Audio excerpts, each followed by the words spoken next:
sometimes like all you want to do is run. Hear me out, hear me out. It's all the things you never show. There are the things I want you to know. Secrets start in your heart to slow. But if you don't want to tell me now, I guess I'll never know. Losing almost all my energy. It's getting hard to talk to you, and I'm the only one who speaks. It's all the things you never show. There are the things I want to know. Secrets start in your heart to slow. But if you don't want to tell me now, I guess I'll never know. Okay, make sure that I got my mic going. Yes, it is. Hey guys, welcome to the live. I'm trying to think what day it is today. It's Monday. Monday. I had to think of what day it was today. Huh. Anyways, there he is. There he is. Anyways, you guys, thanks for joining the live. Obviously today is the actual 1 year anniversary for the Idaho4, Kaylee-Madison-Xana and Ethan. And unreal that it's been a year, eh, Adam? You know, I was thinking about that today, and I was thinking about it's. You know, it's always funny with time because I'm like, in some ways, I'm like, oh my gosh, it's been a year, and then in another way, I'm like, this has been a really long year. It's been a really long 6 months. The last 6 months has been really long. I feel like from November to like March, it flew by, and then ever since March, I'm like, it's like a year and a half in 6 months. Yeah, I know. So, in my opinion, I mean, because I was in Portugal last year when this case happened. Because I remember I got up in the morning and I heard about it, and it had happened the night before, and I was like, oh my goodness. And I messaged you, I remember, and then we started covering it like right when I got back, I think. I don't know. Yeah. I remember the case when it came out. And as usual, I did not tackle it right away. I seen it probably one of the first ones to actually see it when it came out. I just remember being on YouTube and I remember seeing the pop-up for it, and I was like, what? So I was like paying attention to it. And then about 2 weeks after, I think, is when we started actually covering it.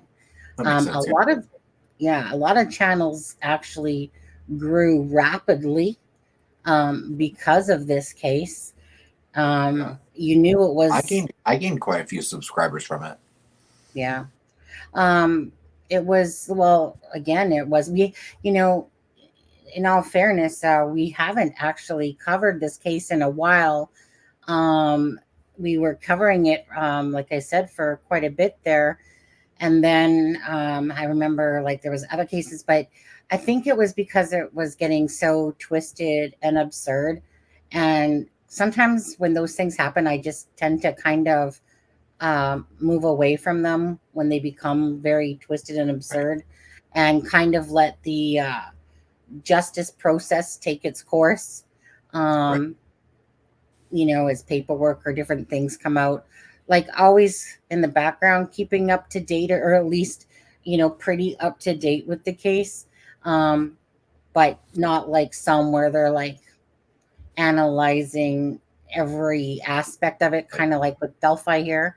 And we're not gonna get into Delphi on this live, you guys, because this live is specific about the Idaho 4. So if we don't have a lot of viewers tonight, it's because, again, we haven't really covered the case in a Right. long time, but don't really care. For the people that are here, thank you for joining. I do have in the chat, I believe, I'm kind of deeming this as if anyone has the ability to give somebody else a membership today, kind of like what I call paying it forward. Charmaine has done a lot of gifting it forward in Fibro, with giving people memberships and stuff like that. Um, in this video that we're just about to play, I was on Twitter, and I remember Jennifer Coffindaffer. Um, I remember there was this beautiful picture that Jennifer Coffindaffer had on hers. Now, it wasn't Jennifer Coffindaffer's, but it was this Twitter account named Miracle for Missing. And so when I saw some pictures she had put out, I messaged her and I said, can I please use your pictures in my tribute video for Idaho 4? So although this one in front of you is mine, the rest of them are going to be, hers. She does such a beautiful job of her work on.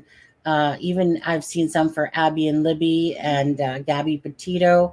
Anyways, she does a really good job of honoring the murdered and the missing cases. Yeah. And so, yeah, but let's, before we get into it, you guys, let's welcome, say hi, give a few shout outs here. Shelly's in the house, Hey, Sharon Shelly. Parker, um, Mustang, there she is, Good to see you, Sharon. Good to see you, Mustang. Hey, Callie. Callie girl. Guys, I'll be listening travel this week, so need to get to sleep. Have a great. She's always working. She's I always know. working. I No, know. I miss her. Yeah. Hello, I got lost following along, hoping for catch up. Yeah, well, you know what? We're going to be actually, after this video, we're going to actually be watching together the Court TV documentary that they came out with a couple hours ago on this. So if you've seen it, fair enough. Either you can watch it again or, move on to something else if you're not interested. But they put that out, and I was like, you know what? Let's watch that together. Yeah. I'm going to play it though a little bit faster speed because it is 43 minutes long in that. But if you want to catch up, that will be a good catch up with the case. Right. Stumble Grape, nice to see you. Go ahead. Good to see you. There's Shani. Go I ahead. have hey, Charmaine. I have also a very important hello to say because, hey, Lacey. Good to see you. Did you change your profile picture? Who, Charmaine? No, Lacey. Oh, I haven't seen it yet. I'm at zero Oh, hey. cool. Is Hold your on, let me scroll. Let me scroll down. We'll get there. Yeah, Daisy's in the house. Hey, Daisy. Daisy. Fibro's in the house. Fibro. Yeah, let's see. Streamlabs, you know how Streamlabs is. Always be nice to Streamlabs. There's Lacey. Let's see. Yes, Lacey. New profile pic. Is that so that you can get more up close and personal with Adams? Like you did, like the closer up. I noticed it immediately, Lacey. Yeah, well, I was gonna say when I came along to it, I would have noticed it because you just that one you can easily see. Don't be flirting with me tonight, Lacey. You know how I feel about that. Try to save it for Adam. Hi, Candy. How are you? Candy. Nana, you're making me hungry.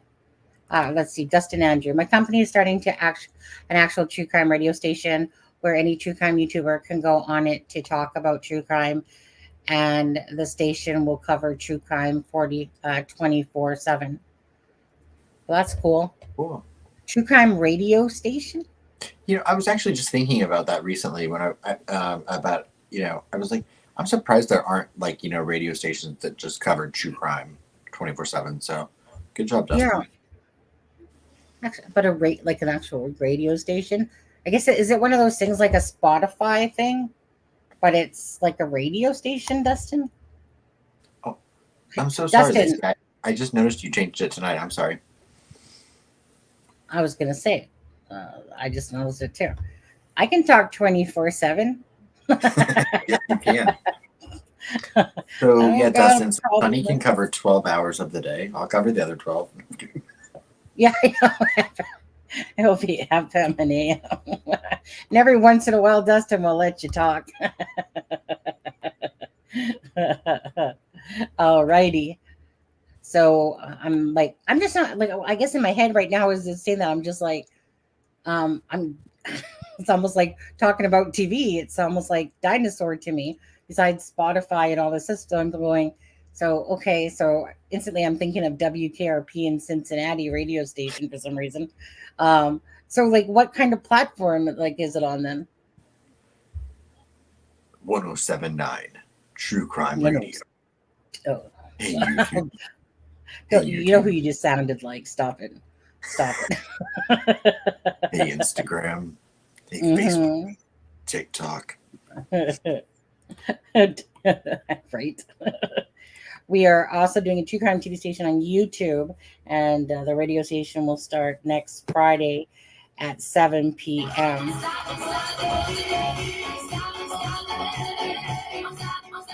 Stoppable today. Yeah, stoppable today. Yeah. Oh, Thank you, there. Fibro. Fibro started off. So again, tonight, you guys, if you have it in your pocketbooks for to give somebody a membership and that, it's always really nice. We are in the season of giving, and so I was going to say in this case. So thank you, missing Miracle for missing for allowing me to use your photos, and then I in turn made it into a video because I like to do things like that, always from the bottom of my heart when I do it. And then I make it with the intention of it's my way of moralizing victims that have lost their lives. And in turn, if other people enjoy watching a tribute video, for that, just to make something beautiful in memory of them, then so be it, and if the family members happen to see it, then beautiful. And, that's really, so I just kind of call all that stuff paying it forward. So thank you, Fibro, for doing that. And let's see who got that membership. Dun, dun, dun, dun, dun, dun. Where is it? Where is it? Who got it? Do, do, do. Oh, Candy. Candy, you got it. There you go. You're Nice. gonna have to change your name to Candy Cane soon, by the way. Just saying. And uh, it will be on. I feel like I'm doing an infomercial for you. It will be on at 10:45 and 9:45 a.m. Yeah, I'm not sure what your YouTube channel is though. For it, I'm just not sure. Like I said, where to find that or whatever. Let's see. Okay, the radio station will be on at 10:40. One. Okay, 104.5 FM and 94.5 AM. I gotcha. And we'll have live hosts and pre-recorded hosts, and it's a free for any YouTube crime channel. So again, we never have a problem supporting other people at all. Dustin, that's the only reason why I'm reading your bad shit. messages. What? Yeah. What'd you say? Unless you're like that. As long as you're not bad shit. Yeah, as long as you're not batshit crazy, like, yeah, no. We got enough of those. But yeah. So I mean, you can feel free, Dustin, up in the crimingshame@gmail.com there at the top of the screen. You can feel free to send me your links or whatever. And like I said, I can post them on another live, and let me know exactly what links they are or whatever. But this is for all YouTubers who want to get their channel out there. I, you know, I was satisfied at one subscriber, and that was Adam. But I kind of feel like, bringing awareness to cases and stuff like that it's kind of a nice thing to do, and it's kind of important. So, anyway, so thank you so much for that. Okay, so you guys, let's get into watch. You will watch this thing. Some of you guys might have seen it because I posted it earlier. So we're just gonna play it now for you. Yeah, you haven't seen it, right? I have not. No. Well, again, thank you to missing Miracle for missing. for allowing me to use her beautiful pictures. And then I, in turn, just, like I said, turned it into a tribute video. It's just a couple minutes long, about 2.5 minutes long. So we'll be back in just a sec as I play it.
This video is dedicated to the Idaho4 and their families.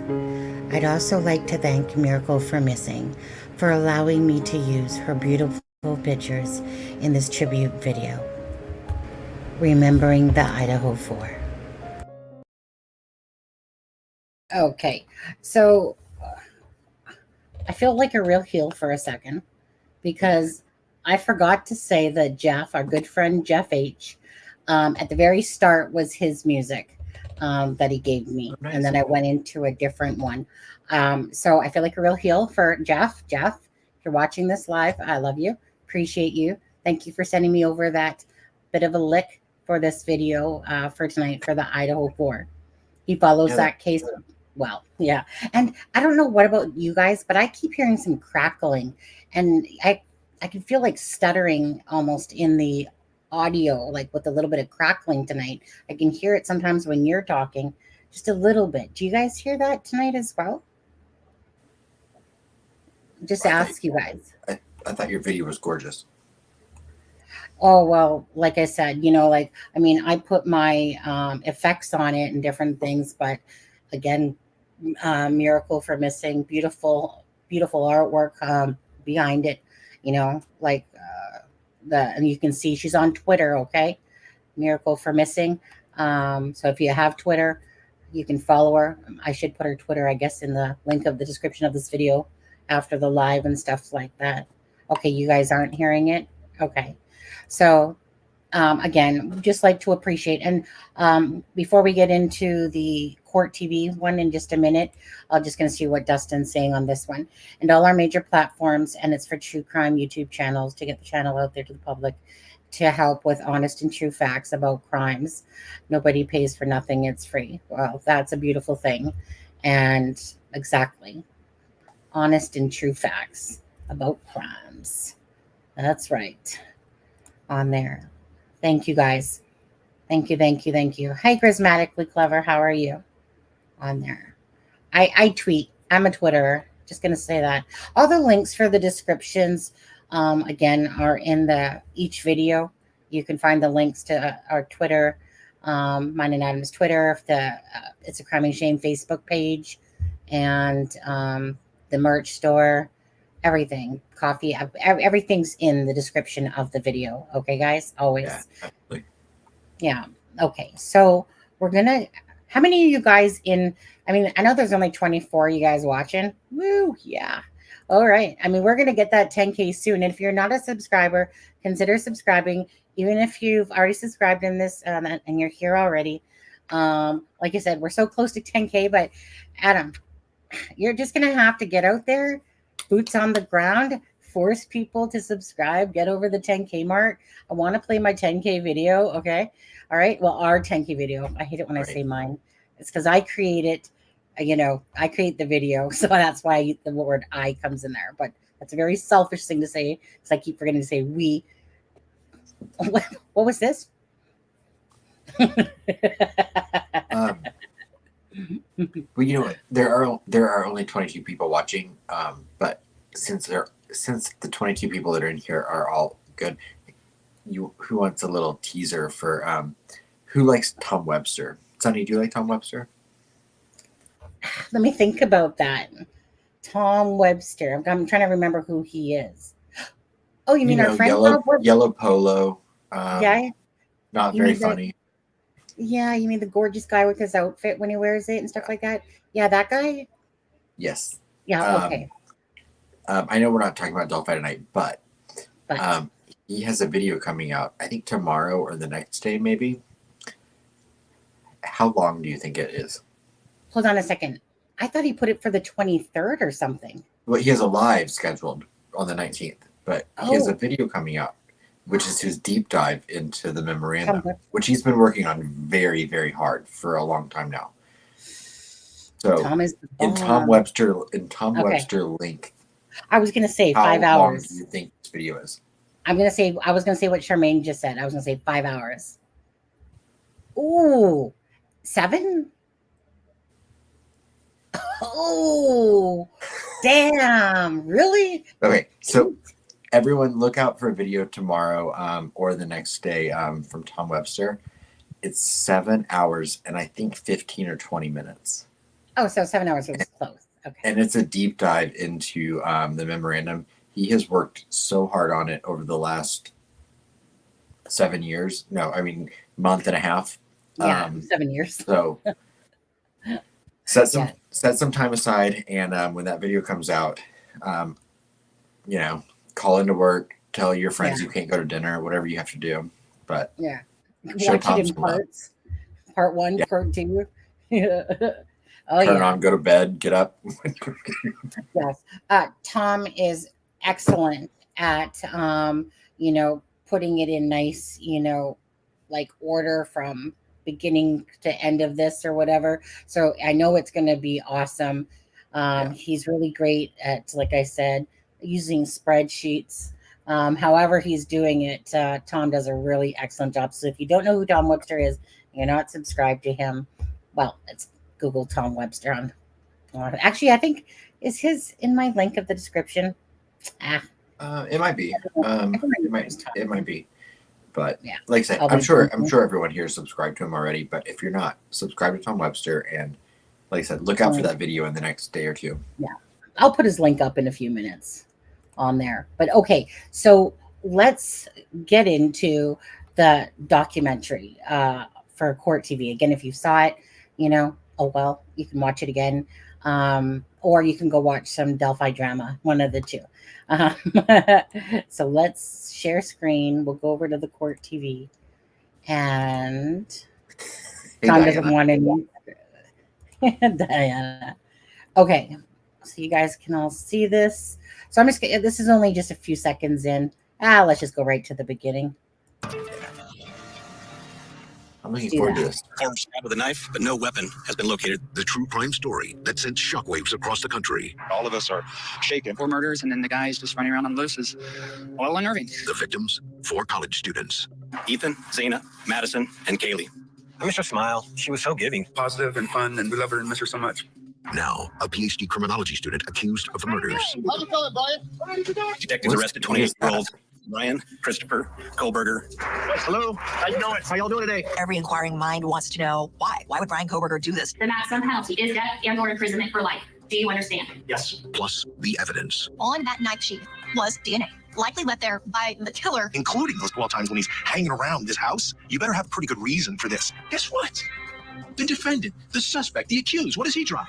A white Elantra. The way that we have been convicting Kohlberger is absolutely appalling and disgusting. I want all the evidence out. I want it to be clear. If I'm the parent of one of these poor kids, he is the boogeyman.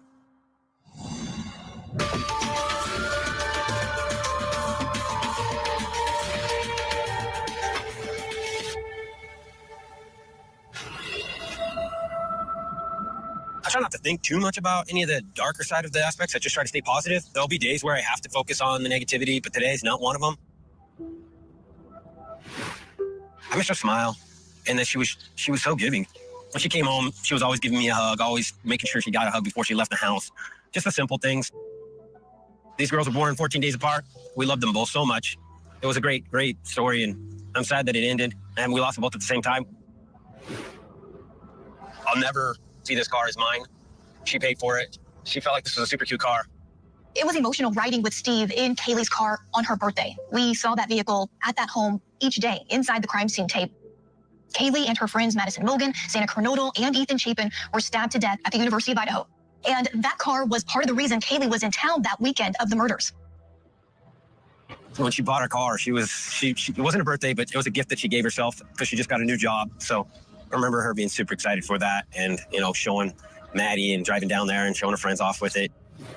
Those friends, Kaylee, Maddie, Xana, Dylan Mortensen, and Bethany Funk, all lived together in the house on King Road, along with Kaylee's dog, Murphy.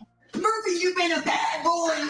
There's a video of all 5 of the girls together in the home posted just 2 weeks before the murders. They're laughing, making fun of each other, imitating each other. Didn't even do their chores today. I'm just gonna do it. You didn't get out here. You seriously gotta get out here. If you look back at their moments, you can actually see their whole lives. These girls really did do the social media stuff. Get down. Get down. And these girls, they were everywhere. So people got a taste and a look and a feel of who they really were. I think people connected with that. And then if you go back, you can see, I hate to say it, but the last hours of their lives. Those last hours included 2 photos posted by Kaylee. On one of them, she wrote, "One lucky girl to be surrounded by these people." According to investigators, that last night, Ethan and Xana go to a party at the Sigma Chi house. They're there till about 1:45 a.m. that morning. Maddie and Kaylee go downtown Moscow, to a bar called the Corner Club. And then about 1:30 a.m., they walk to a food truck to grab a bite to eat. And then what was it? Don't forget to remove the spoon. Carbonara back of the week. Here, I'll grab it for you. Excellent. And then click see rewards. Enjoy. And it looks like you've not quite had enough ones yet. Oh, that's okay. That's okay. $10.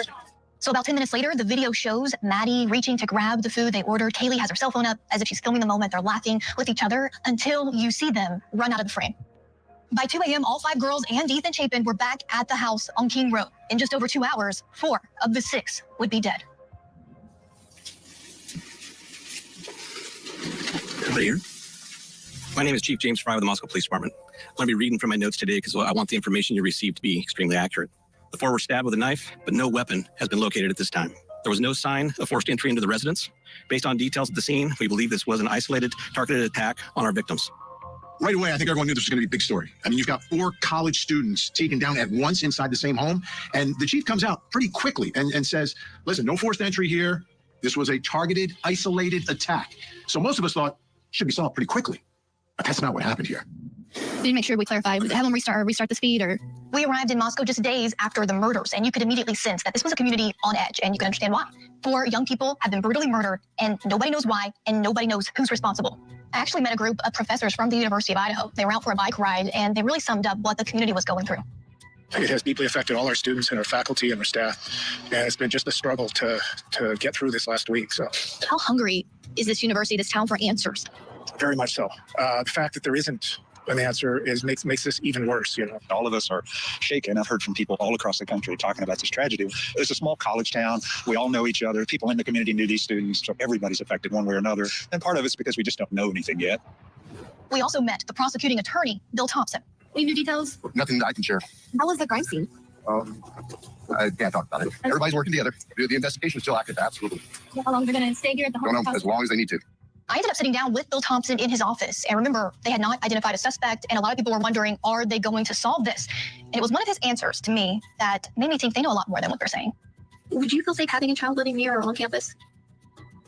I would, but I say that knowing that many people would not. And I'm probably I'm not probably, I'm in a different situation because of the information and the knowledge that I have of how the investigation is progressing. Coming up, weeks go by without an arrest. Just your mind has to spin like, okay, what is going on? You know, Some people can commit crimes, and there is no justice for that family. What the families and public didn't know about the investigation. Partly under her body, partly under her comforter, on her bed, likely left there by the killer.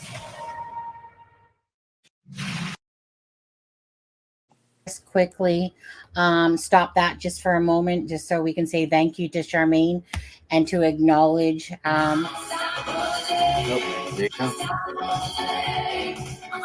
I think there might be one more of those coming. So I want to call out who got gifted those memberships, and that was Cameron Chambers, Remy Stuff, Emotional Damage. That's a good name. Nay Folk and Jacqueline Gostis. I'm probably saying that wrong, but yeah. So congratulations. There's a few names there I have no clue of. I've never seen before on there, but thank you for joining the live.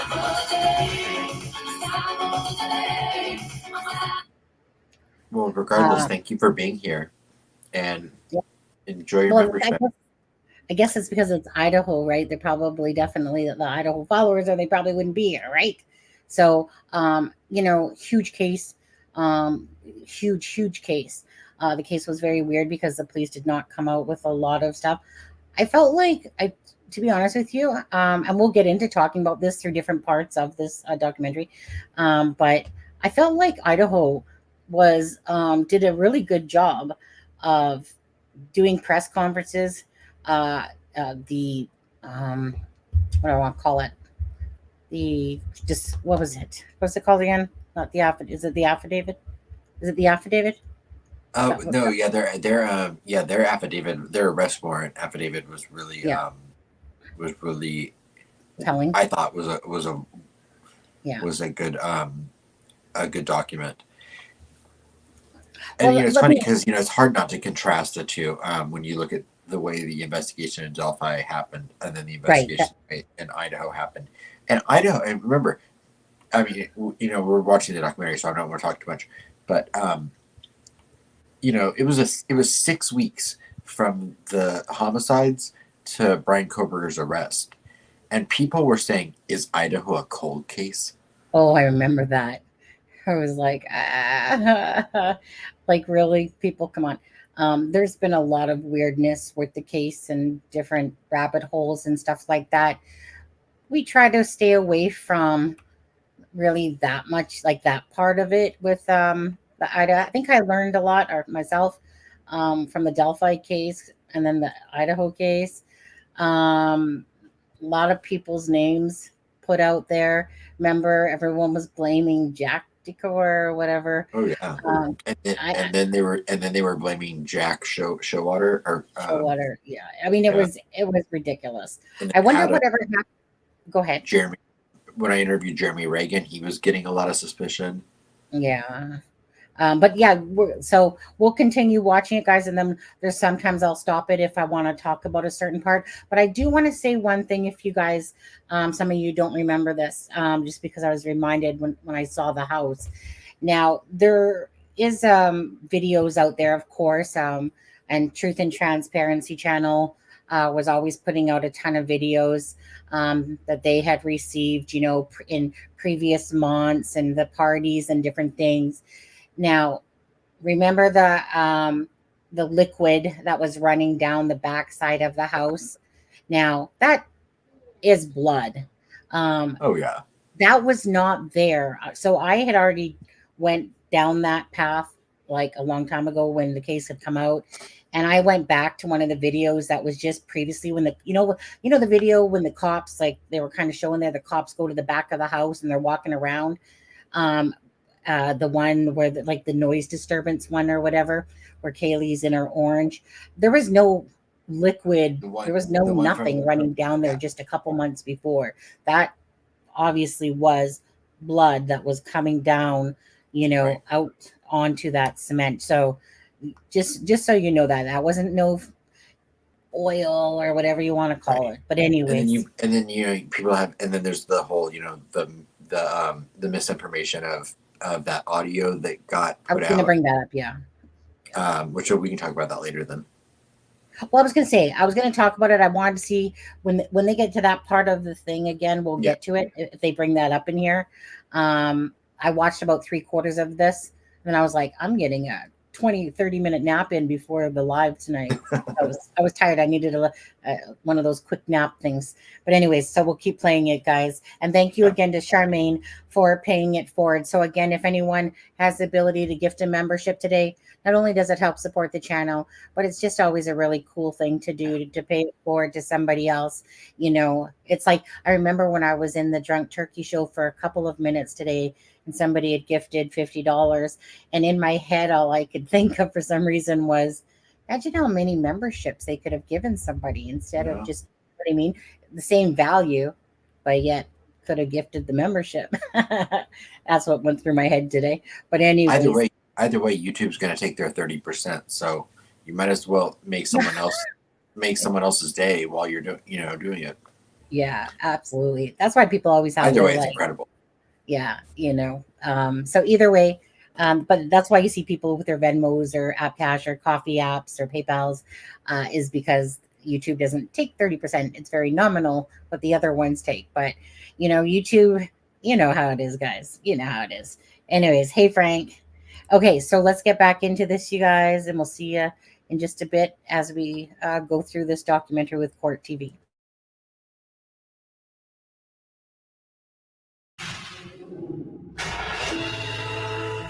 Moscow is a very typical university town. It has a vibrant downtown with places to eat, places to drink, places to gather. There's not really much surrounding Moscow. Rolling hills of just wheat fields and various other farms.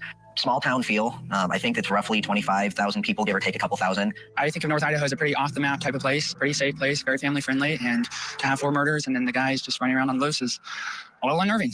Weeks after the murders of Ethan Chapin, Maddie Mogan, and Kaylee Gonsalves, no arrest had been made.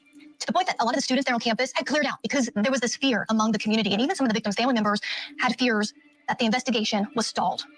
I had private investigators and different things, and that's why they told me to slow down, Steve. This thing, me as a father, it's never fast enough, and I want to just charge ahead like probably just like a dumbass, but that's what I knew. What the families and the public didn't know was that the detectives had some significant evidence and leads, including DNA and a potential eyewitness. At the time of the murders, according to investigators, Kaylee and Maddie were on the 3rd floor of the house in Maddie's room. Kaylee's dog Murphy was across the hall in Kaylee's room. Ethan and Xana were a floor below. Across from them was Dylan Mortensen, and on the 1st floor was Bethany Funk, who was in her room.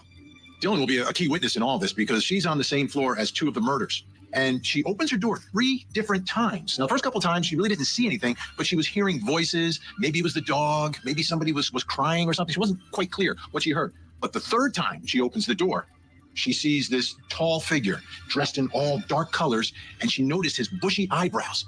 And then this man walks right past her. Imagine what it would be like to be a young woman who opens the door and sees this man all in black, and all you really see are his eyebrows, and he's tall and he's big. And he just killed 4 people with a knife. He walks right past you and out the door. How close to death were you? It gives me shivers to just think about what that is. And that must just roll through her head every single day. Yeah, that's going to stick with a jury. According to investigators, Dylan described herself as being in, quote, frozen shock when she saw a man inside her home in the middle of the night. She was so scared, she locked herself in her bedroom. But the thing that raised eyebrows is that nobody did anything about it. In fact, 911 was not called until noon the next day, about 8 hours after the estimated time of the murders. Some people, when they're very frightened, they just shut down and they tend to isolate and hide, and basically it's a seeking safety response. If she had been drinking or under the influence of something, she might have just shut down because she really didn't know what to do. The major piece of evidence that the public didn't know about was a knife sheath left behind likely by the killer. It was found partly under Madison Mogan's body and the comforter on her bed. On the snap of that knife sheath was DNA. So investigators had DNA from the crime scene, and they took the DNA and they ran it through the National Crime Database, and there were no hits, no matches. But the DNA was still useful because you could eliminate potential suspects. And there were a lot of them, not only ones that law enforcement was looking at, but a whole bunch that people online, all those true crime sleuths that are out there, were looking at as well. I made a video a few weeks ago. Jeremy Regan was included in that video, and a lot of people since then have said that he seemed very suspicious or he was the murderer. My name is Jeremy Reagan, and I live just a couple doors down from where the murders happened. I first met Jeremy Reagan about a week after the murders. He was a neighbor of the girls on King Road. Once people saw Jeremy on camera, many started to speculate that he possibly was the killer. What was it like to be accused of something so horrible? Offensive. They watched my interview and they said, hey, he's kind of weird. It must be him. And so then they dug into everything I ever did on social media, stuff that my parents had posted about me, taking everything super far out of context. For some people, it was definitely worse than others. I know the various Jacks and Jakes, they got hammered. Jack Decor and Jake Schreiger. These two guys are the boyfriends of Kaylee and Maddie. And as a matter of fact, Jack shared a dog, Murph, with Kaylee. So a lot of people are looking at them, and investigators looked at them as well, but cleared them. So law enforcement says these guys are innocent, but the folks online weren't convinced. There was also Jack Showalter, who was at the food truck when Maddie and Kaylee were there. He became known as Hoodie Guy. So people were analyzing the food truck video, and they thought he looked quite suspicious. There's been a lot of speculation and rumors. We're the official source of information. Individuals who are being harassed in this situation, people need to be careful. Another early focus of the investigation was video. Detectives gathered recordings from homes, businesses all around the time of the murders in that area. And one thing stood out, one vehicle stood out. That was a white Hyundai Elantra. We're looking for that car because we believe through our investigation that that car was in the area during the time of the murders. According to investigators, beginning at 3:29 a.m., the white Elantra made 3 separate passes by the house on King Road. Then at 4:04, they say it was back for a 4th time, stopping in front of the house before traveling on to do a 3-point turn. It then drove past the house again and out of the camera's view. At 4:20, it was back in view and leaving the area at a high rate of speed. So everyone's looking for this car, this white Elantra. And there's an officer, a campus police officer from Washington State University, across the state border, who decides to run a list of all the white Elantras on campus. And he finds one. It's registered to a guy named Brian Kohlberger. They end up finding his car in the parking lot of Kohlberger's campus apartment. When they run his name, they find that he had been pulled over twice in the months before the murders, once in Moscow and once in Pullman. Hello, I am Officer Langus. Stops being audio and video recorded. I was just slightly into the crosswalk, so yeah, where I'm from Pennsylvania, we actually don't have like crosswalks. Oh. So even if you're kind of slightly, yeah, there's a little bit more leeway as well. Like there are a few, it's like there's one white line and there's another one. There's like a certain margin in which you can actually kind of put the vehicle, place your vehicle. During the traffic stop in Moscow, Kohlberger gave the officer his cell phone number. Now, when you get a phone number, it changes everything because you get access to it in a different way. That's one more piece of evidence, one more piece of the puzzle. Is it enough to see what the puzzle says? Not necessarily, but you get closer. According to investigators, Kohlberger's phone records showed that between 2:27 a.m. and 4:48 a.m. the morning of the murders, Kohlberger's phone was turned off or in airplane mode or possibly out of battery, but it wasn't connecting to any cell phone tower. Sometimes it's not about evidence. It's about the lack of evidence that actually matters. In this particular case, we had a cell phone that was turned off for a very specific window of time. During a window of time where 4 people were murdered, and he is the singular suspect. That means something. Investigators say that when they looked back at Kohlberger's cell phone records in the 5 months leading up to the murders, that his phone was in the area of the girl's home on 12 separate occasions. This was not just something where he happened to be in the region one time and it's easily explainable. The problem is now you really have to be able to explain that other dozen times the month before. You better have a pretty good reason for this. Coming up, the arrest. How you feeling? How you feeling, Brian? How strong is the evidence against Brian Kohlberger? You read the affidavit and you just find out that he was stalking them, he was hunting them. He was just a person looking for an opportunity. Imagine what happens when you're finally able to get the results of the DNA sample. We got this guy. We've got this guy. We don't know when and how this DNA got there. I'm not at all worried about the DNA.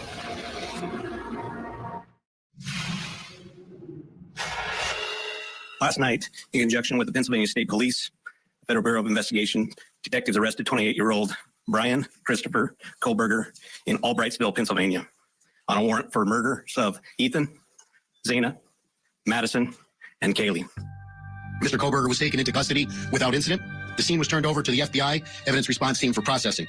According to a Monroe County, Pennsylvania prosecutor, when SWAT arrived at the family home of Brian Kohlberger, they found him standing in his parents' kitchen at 1:30 in the morning. Kohlberger was found awake in the kitchen area, dressed in shorts and a shirt and wearing latex medical-type gloves, and apparently was taking his personal trash and putting it into separate Ziploc baggies. The DNA found on the knife sheath under Madison Logan's body was the piece of the puzzle investigators needed. 3 days before Kohlberger's arrest, detectives used trash from Kohlberger's parents' home for a DNA sample that turned out to be a match to the suspected killer's father. Imagine what happens when you're finally able to get the results of the DNA sample that you pull from the father. You can just hear the champagne popping. This is a quad murder. That has to be elation in that squad room, in that war room, when they're sitting together and they're looking at each other and going, we got this guy. We've got this guy. After Brian Kohberger was taken into custody in Pennsylvania, he met with an attorney who said publicly that Kohberger told him he believed that he would be exonerated. He is very intelligent. In my hour conversation with him, that comes off. I can tell that, and he understands where we are right now. Hey, Brian, how you feeling? How you feeling, Brian? Even though Brian Kohberger wasn't fighting extradition, he still had to appear in a Pennsylvania courtroom. I was inside of that courtroom when he walked in, and everyone was able to see him for the first time. His mother broke down into tears. The Kohberger family, they were sitting on the front row of that courtroom. He made sure to make that eye contact with them, and he kept looking at them. Big breaking news, folks, just moments ago. Here it is, the arrival of the accused killer in Idaho. It was quite a scene when Kohberger arrived back in Idaho. He was taken off the plane in Pullman and put into a pickup truck, and then a caravan of law enforcement vehicles drove him into the Latah County Jail parking lot where media and even members of the public were outside waiting for him. The next time we saw him would be in a courtroom. The maximum penalty for that offense. We'll stop it right there just for a second. Yeah. Adam, did you know that part was coming up about the plane when you put that? No. I don't think you did, and it was just like perfect timing. We covered that. I had that tracker going, and remember, it was that like that plane took forever. Forever. You're just watching the plane on the tracker, and then didn't it touch down somewhere for a bit? It had to refuel. I think somewhere like Nebraska, maybe, or somewhere. I can't remember. And then I forgot when they were walking him into Pennsylvania. I forgot about the hot cop. Oh, you forgot about the hot cop? I forgot about him. I'll never forget that, because I remember when I was on Twitter, and then this person made this post that said something about like, who cares about Brian Kohberger? Did anyone notice the hot cop?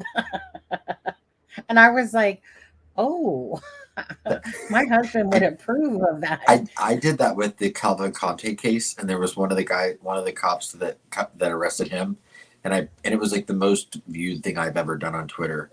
And then of course some people like called me bad names, but you know. Yeah. Right. Oh yeah. Right. That's right. Yeah. Okay. Is there anyone that wants to say anything up until this point? And by the way, we have so far we have 67%. Let me just take a look here. 67% say guilty. So the question was Brian Kohberger guilty or innocent.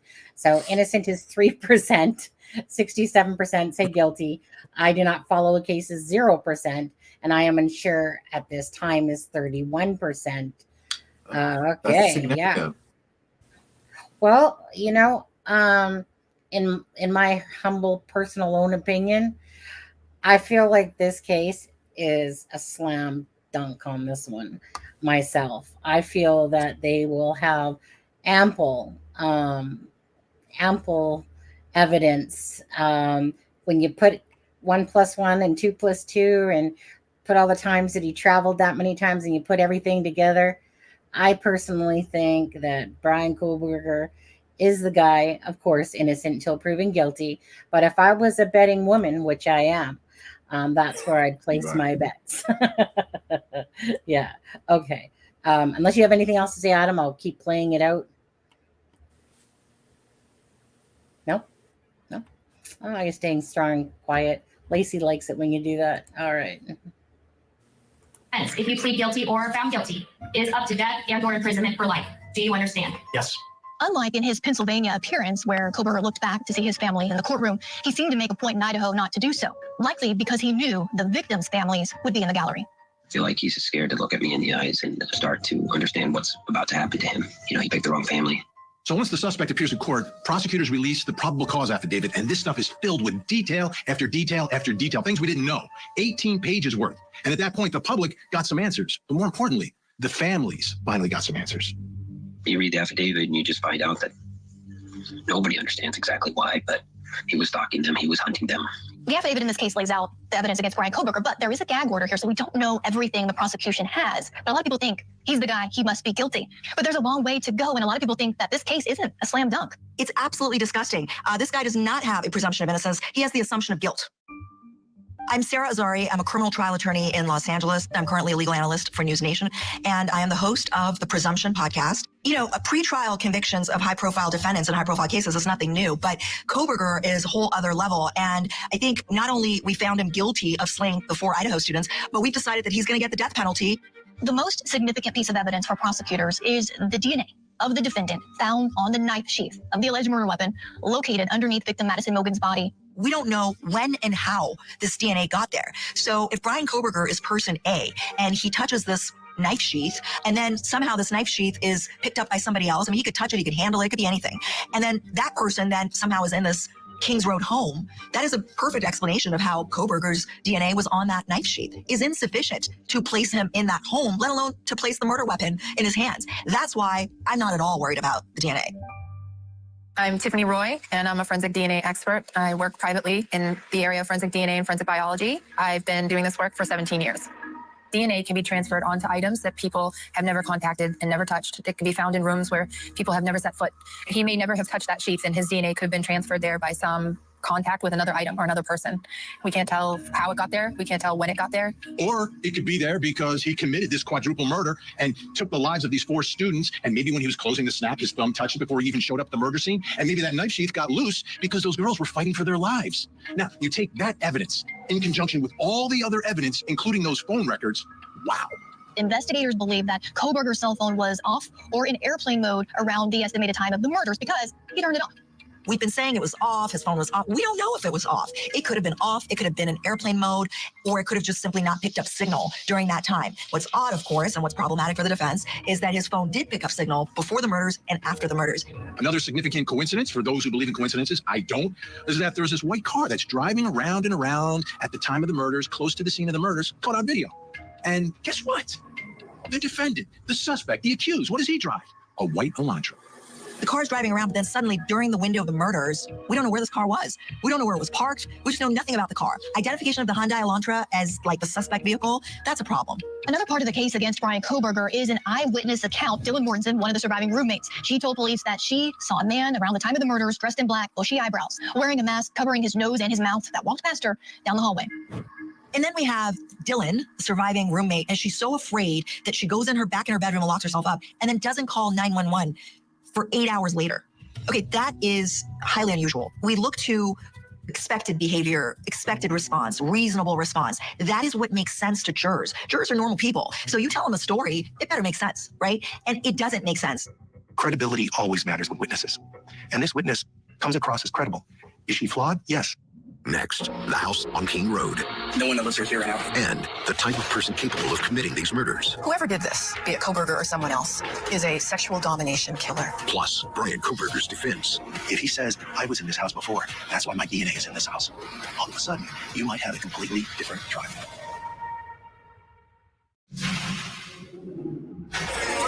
Hey guys, Moscow PD. Hey, turn the music down. Turn the music down.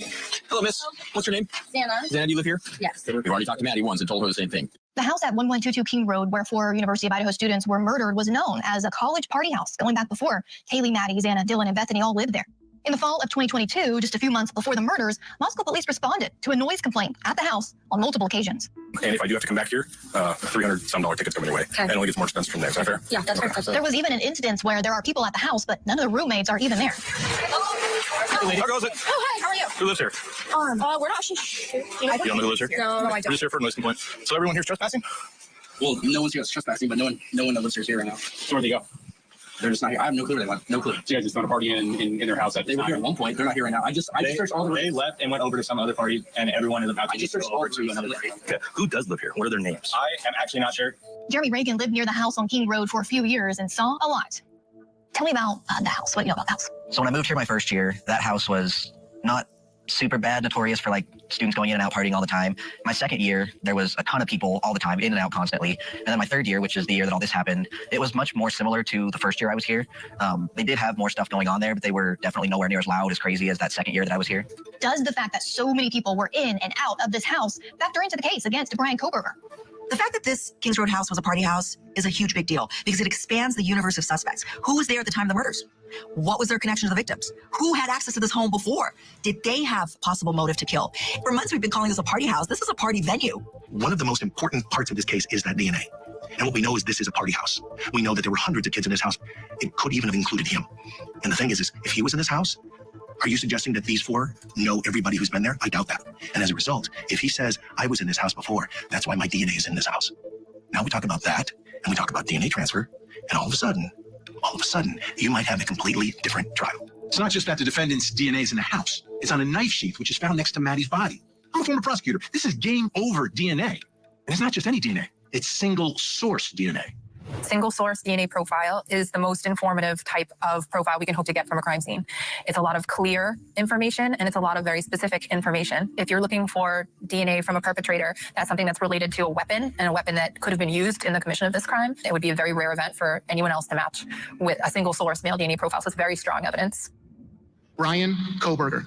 After graduating from DeSales University in the spring of 2022, Brian Kohberger was accepted into the criminology PhD program at Washington State University. At the time of the Idaho student murders, Kohberger was a teaching assistant. And a few of the students came forward to say they noticed a difference in his behavior after the murders. No reason to connect him to that, at the time, but definitely around then, he started grading everybody just 100s. He seemed preoccupied is what I would have said at the time. He would come in, be there for 10 minutes, leave, not say much. So he didn't really do that much, but you could tell there was some off about him.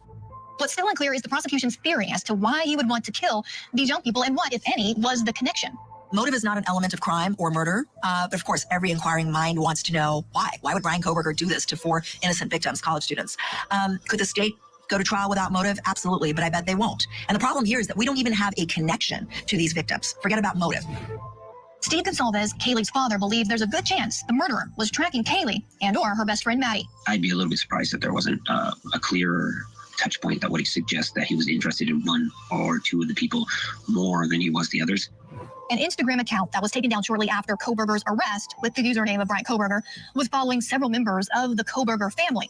The account also followed Madison Mogan.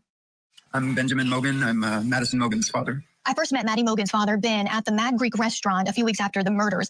Maddie and Xana both worked there. It's a popular restaurant in downtown Moscow. Tell me about what a beautiful person she was. She was so great. She lit up every room she'd come in, and she was just so positive and fun, and we love her and miss her so much. The Mad Greek restaurant is also one of the first places that comes up if you search for vegan food in Moscow. We know Brian Kohberger claims to be a vegan because he asked for a vegan meal plan at the jail. So maybe he did see Maddie and Xana at the Mad Greek and sort of became obsessed with them. But prosecutors made a point in their probable cause affidavit. They went into detail about this Reddit post that the defendant allegedly made, calling out to criminals to provide him with the reason why they chose their victims and committed their crimes. Now, I understand he studies this out, but this is still a little strange. Sounds like he's looking for the reasons why people do the things that they do, maybe to answer the question for himself, maybe to explain for him why he's motivated in the way that he is. Are you trying to figure out who you are, or are you trying to figure out who they are? And in this particular case, I think the prosecutors are going to say, yeah, this was about him trying to figure out who he is, because we can tell you who he is. He's this guy. I am Siobhan Scott. I am a psychotherapist from Portland, Oregon. So what are your thoughts about this Reddit post? I see a theme with him for years in his online writings of going back and trying to make sense out of himself. And I think he was in that category of, I'm studying all this because I want to understand myself. And so I think that was driving his research. There's also, in a rather perverse way, perhaps an attempt to develop some sense of camaraderie with other people and to get a sense of maybe I'm really not the only one who has these thoughts and feelings and experiences. What do his studies tell you about Brian Kohberger? It's not that unusual for sadistic killers to study criminology. We think of the BTK killer in Kansas, the Golden State killer in California. Both had criminology degrees, and the California killer did go on to become law enforcement officers, and there have been quite a few others. So I think there are 3 reasons people study criminology. The first is because they're altruistic and they really want to make the world a safer place, so they have good motivations. The second reason is because they're absolutely fascinated by the criminal mind, which can be a fine reason, but the dark side of that is they're trying to figure themselves out. And the third reason is because they have a plan to commit crimes, and they're studying police tactics and procedures so that they can become a better criminal. And if Kohberger is the killer, I think those second 2 reasons would be at play. Whoever did this, be it Kohberger or someone else, is a sexual domination killer. And this is someone that's created a sadistic theatrical production based on fantasies that he's had for many years. Now, the fantasies serve to meet his emotional needs, to express rage at women, and to have a sense of godlike power, because others' vulnerability makes him feel invincible, and their deaths make him feel like a god. Coming up, the legal battle ahead as prosecutors seek the death penalty. To have a full defense, he absolutely needs to know that this investigation against him was 100% according to protocol. Plus, remembering the victims. Through all this, I hope we can all look through that dark tunnel and see the light and follow that light. And I pray that we have justice someday. Since his arrest in December 2022, Bryan Kohberger has made a number of court appearances, and his defense team has filed a number of motions challenging everything from the grand jury indictment against him to how the investigators processed the DNA found at the crime scene. They didn't get a hit for the DNA that was found at the crime scene with the national database. So they moved to a public database, one of those genealogy databases, and they got a hit. And it was for the suspect's father. But now the defense is taking a closer look at that, saying, well, wait a minute. We want to know, and we want to see exactly how you tested all of this DNA to get that result. What's going on in Bryan Kohberger's case that's very concerning is the government does not want to turn over in discovery what all was searched, what databases were searched, and what records were obtained. When you're talking about a defendant's right to a fair trial and his due process and his Sixth Amendment to have a full defense, he absolutely needs to know that this investigation against him was 100% according to protocol and that there was integrity in this investigation. The defendant apparently has an alibi. Now, a little strange here. They say, his attorneys, that he likes to go out at night and in the early morning hours and sort of drive around, and that's what he was doing at the time of the murders. Could have done it. Kohberger's alibi is that he wasn't at the crime scene, but instead he was driving around alone. That statement of his alibi doesn't tell us obviously exactly what time he was driving, where he was driving to and from, and why. We don't have any of those details. He's not saying something that's completely inconsistent with the evidence. The defense is also claiming that cameras should not be allowed inside the courtroom, claiming Kohberger's every move is being analyzed in a way that's prejudicial. Kaylee's father, Steve Gonsalves, has some thoughts on that. If you're not a personable person and you give off weird vibes, you probably don't want nobody to actually see the truth and see who you are and read you for how you behave. You can't hide the truth, man. I'm so tired of the secretive and all that stuff. I want this stuff to be out in the open. I want all the evidence out. I want it to be clear. I want the community to look at that evidence. And Ms. Taylor, is Mr. Kohberger prepared to plead to these charges? We will stand silent. A plea of not guilty was entered for Bryan Kohberger after he chose to stand silent at his arraignment. His trial is expected to begin sometime in 2024. Kaylee, you will never be forgotten. We will fight for you every day with your mentality in our mind. We love you so much. She embodied her own sunshine, and that's when her skies became limitless. I sent you my heart. I'm my Charlie D'Amelio check. Most important is love. Like it's the only thing you know how. Nothing even matters except love and human connection. I'm not a big drinker, but maybe I should have something. You're not a big drinker? I was lucky enough to be able to explore life with Maddie. Maddie was the best at spreading love. Distance makes the heart know who we love. Xana was the funniest person I knew and made me laugh every time I spent time with her. Honestly, Xana, you will not be forgotten. You have impacted so many lives and have given people so much love. Oh, sweet love of mine. Ethan was always someone you could count on to make you smile and cheer up your mood. And I feel so lucky to have shared so many great memories with him. Minions, tonight we steal the moon. Sweet love of mine. So that's the end of it, guys, pretty much there. So I'm just going to add this back to stage on there. Whoops. I'm not going to hit play. That was just the end. Just so that we have them up there. Okay. And Dustin, like I said, just email or whatever. I would appreciate that. Just let us know when it is and whatever, and email at that one. And would love to be on the show.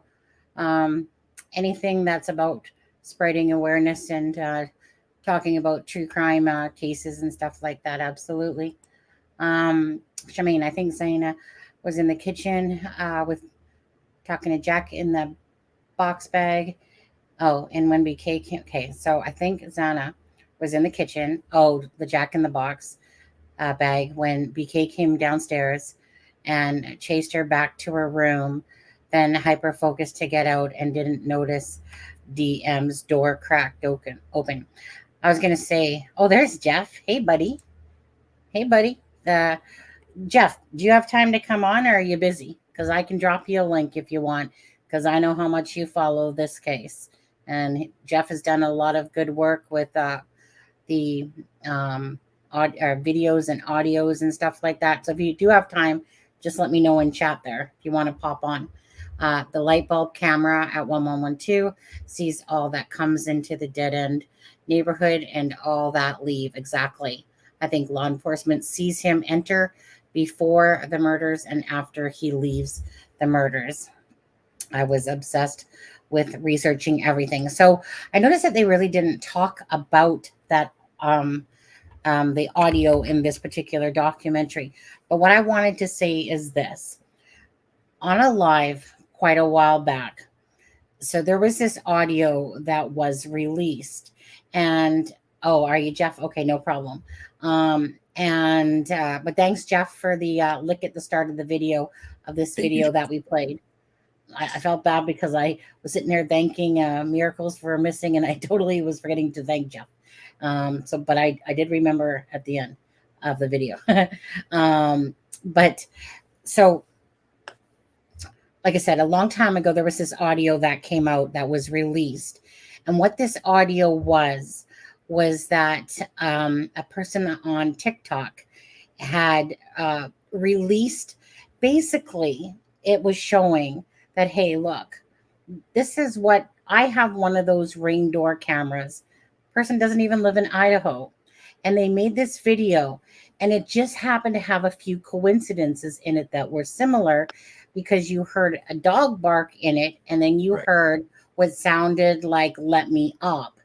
And the thing is that audio was not from the Idaho4, as was stated by the news station that had talked to the people that were the owners of that blue house with the Ring door camera footage.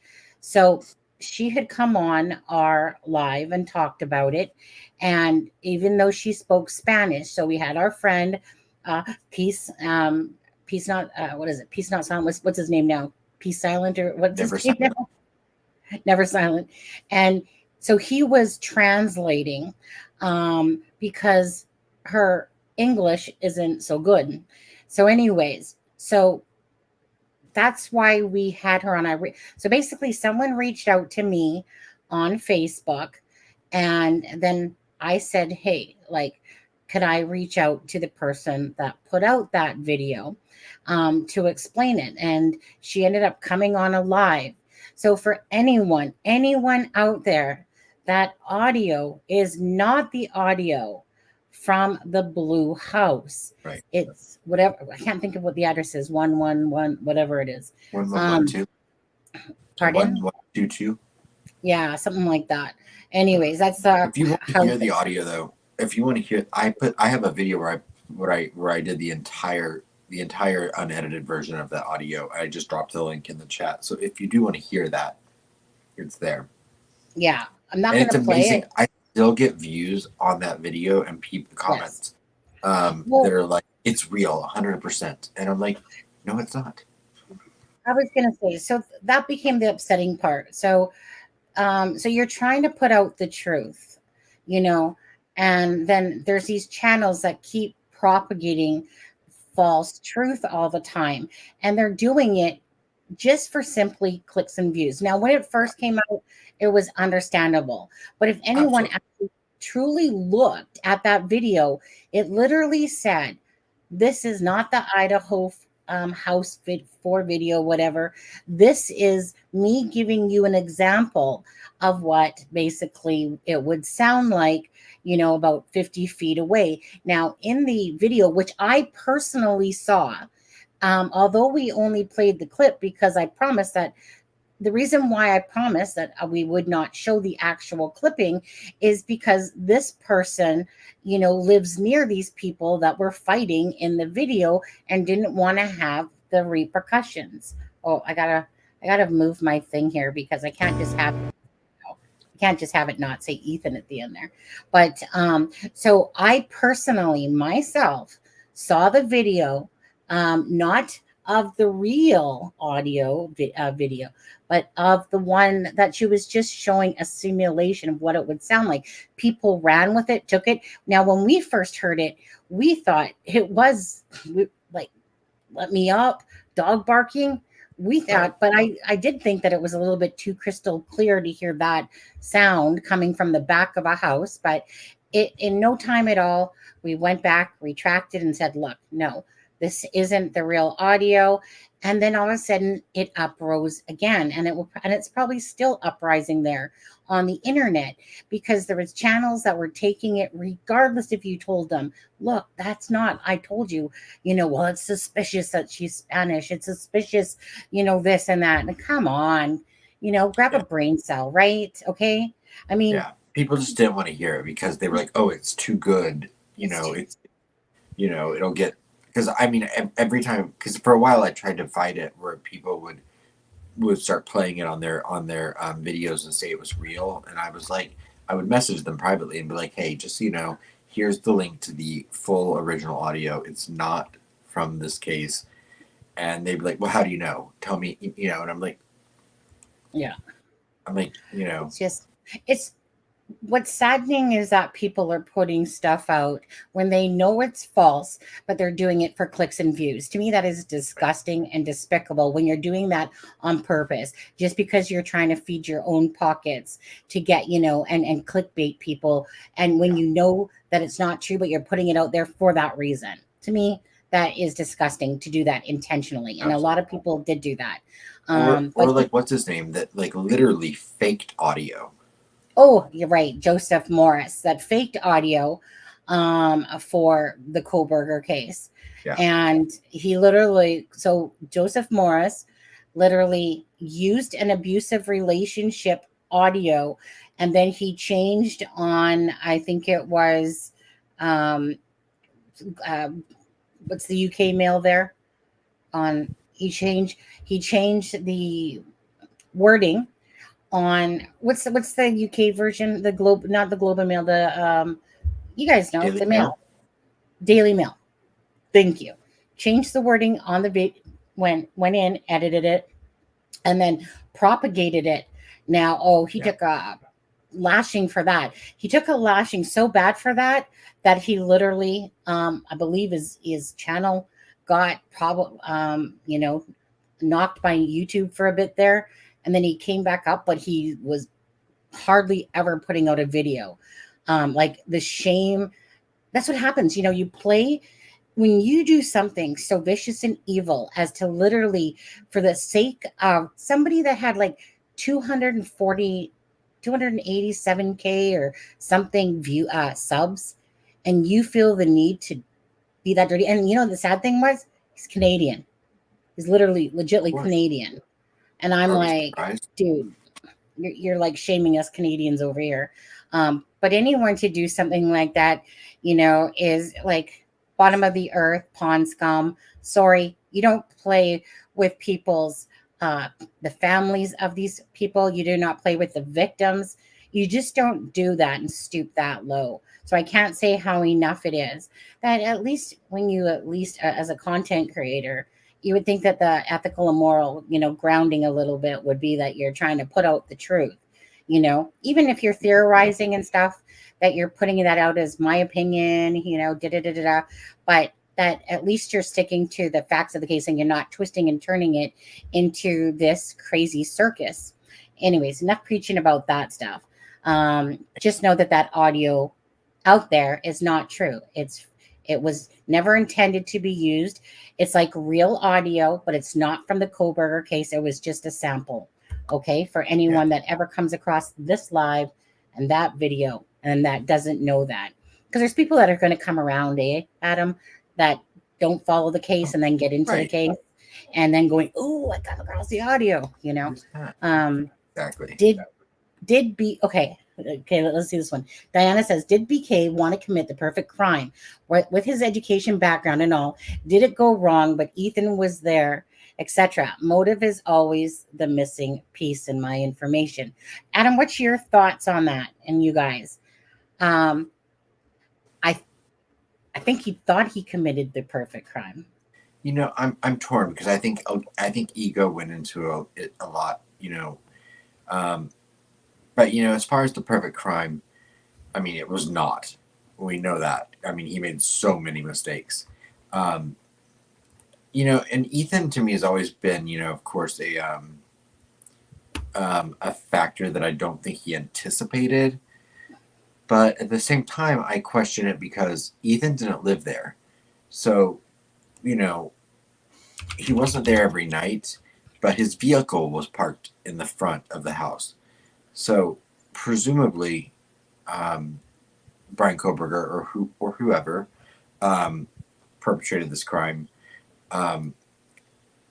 if they had, you know, studied the house and had gone to the residence or by the residence 12 or 13 times prior to the homicides, my gut tells me that 5 cars parked in front of the house, and 2 of them being unfamiliar, meaning possibly Ethan's. I know he was probably there a lot, but you know, I don't know if he would know whose vehicle it was. But being that having that red Jeep out there would be an unpredictable factor, as would Kaylee's new Range Rover, which she had just bought, and it was the first time it was ever parked out there was that day. So, you know, if he's trying to commit the perfect crime, and maybe if his target was only 1 or 2 people, it wouldn't matter whose cars were out there. But those 2 vehicles being out front, if the person that committed this crime had studied the house, was trying to commit the perfect crime, I would think that those 2 vehicles would present an unpredictable factor into their plan. And you know, that's the only wrench I can throw in that, like, you know, perfect crime thing. Charmaine is basically, for this part of it, he thought he was smart enough. I absolutely agree. I think this was something that he had been planning to do, you know, envisioned doing it at some point, et cetera, et cetera, et cetera. Right. I agree with that 100%. I think he thought he was smart. And unfortunately, well, I mean, we all know innocent until proven guilty, okay? But right. I mean, if the sheath was found, presumably. Now, me and Aspen will disagree a little bit on this one, because I believe that he went back to look at this for the sheath the next day, and okay, let's just add Jeff to the stage. Hold on. Yeah. I think we have to go into. Oh, Jeff. Hey, Sonny, can you hear me? Yep. Yes. Okay, I was going to say your car sounded, but yeah, I can hear you just fine. How are you, buddy? Oh, can't hear you so well anymore. Jeff? Oh, can you hear me? I can hear you now. Hold on. You can hear me now? Sorry, I plugged in my phone cord and now I'm going through the car speakers. Oh, okay. But I was just saying your video you did, the tribute was beautiful. I loved what you did. I'm going to turn you up, Yeah, Jeff. So sorry I didn't. Well, yeah, we'll turn you up from this end. There, that could be better. Yeah, so sorry. I was too busy thanking Miracle for missing for the beautiful pics, and then I was like, "Oh snap!" And that's why when the end of the video came, I was like, "So Jeff is the one that created the first part of the lick, and then I used another YouTube free song that was, you know, just to go with it. That was I thought was pretty as well. So, hey Jeff, so how are you? I'm good. Yeah, I was just watching. I just started watching the Court TV video in the car while I was driving home, and then I switched over to see that I saw you were live, and then you were like right about in the same spot in the video. So I thought, I'll just watch it here. We planned that for you, Jeff. Now, Jeff, you weren't driving. Perfect. You weren't driving and watching, were you? Well, a little bit. I'm too honest. No, I mean I was mostly listening, but it's yeah, I was getting the gist of it just from listening. Well, I was going to say, is there anything specific that you were wanting to actually bring up that at all, like just? Whatever. Yeah, you know what? There's a woman in the video that made me think a new thought, which I hadn't thought before. Thus, it's a new thought, but when she kind of mentioned that, if police believe the murders happened somewhere between 4 and 4:30, roughly, and you see his car before that time, And if they have no visual on the car during that time, that's kind of interesting. I hadn't thought of it. Is We lost you for a minute. Oh, you're cutting out, you lost buddy. me? You got me? Just for a sec. Oh, I'm sorry. Okay, so say that again. It just must be the air. Nope, go ahead. Just go ahead and say So, it again. So this woman's theory, or the thing that she conveyed was that, you see this white car before the time of the murders, and you see it taking off after the time of the murders. So it almost seems like Brian's perfect alibi would be if he could say, hey, here's a video of me driving around between 4 and 4:30, but it doesn't exist that I know of. So if you got no video of you driving between 4 and 4:30, your phone is turned off around the time of the murders, it's just like either he's the most unlucky guy in the world and he's knowledgeable about this kind of stuff. I really think they have the right guy. But my thought is this: I see the car heading towards the house on the Linda Lane camera at 4:07 and a half a.m. And that is the fifth pass by the Linda Lane camera. That's the fifth time I believe that it's seen.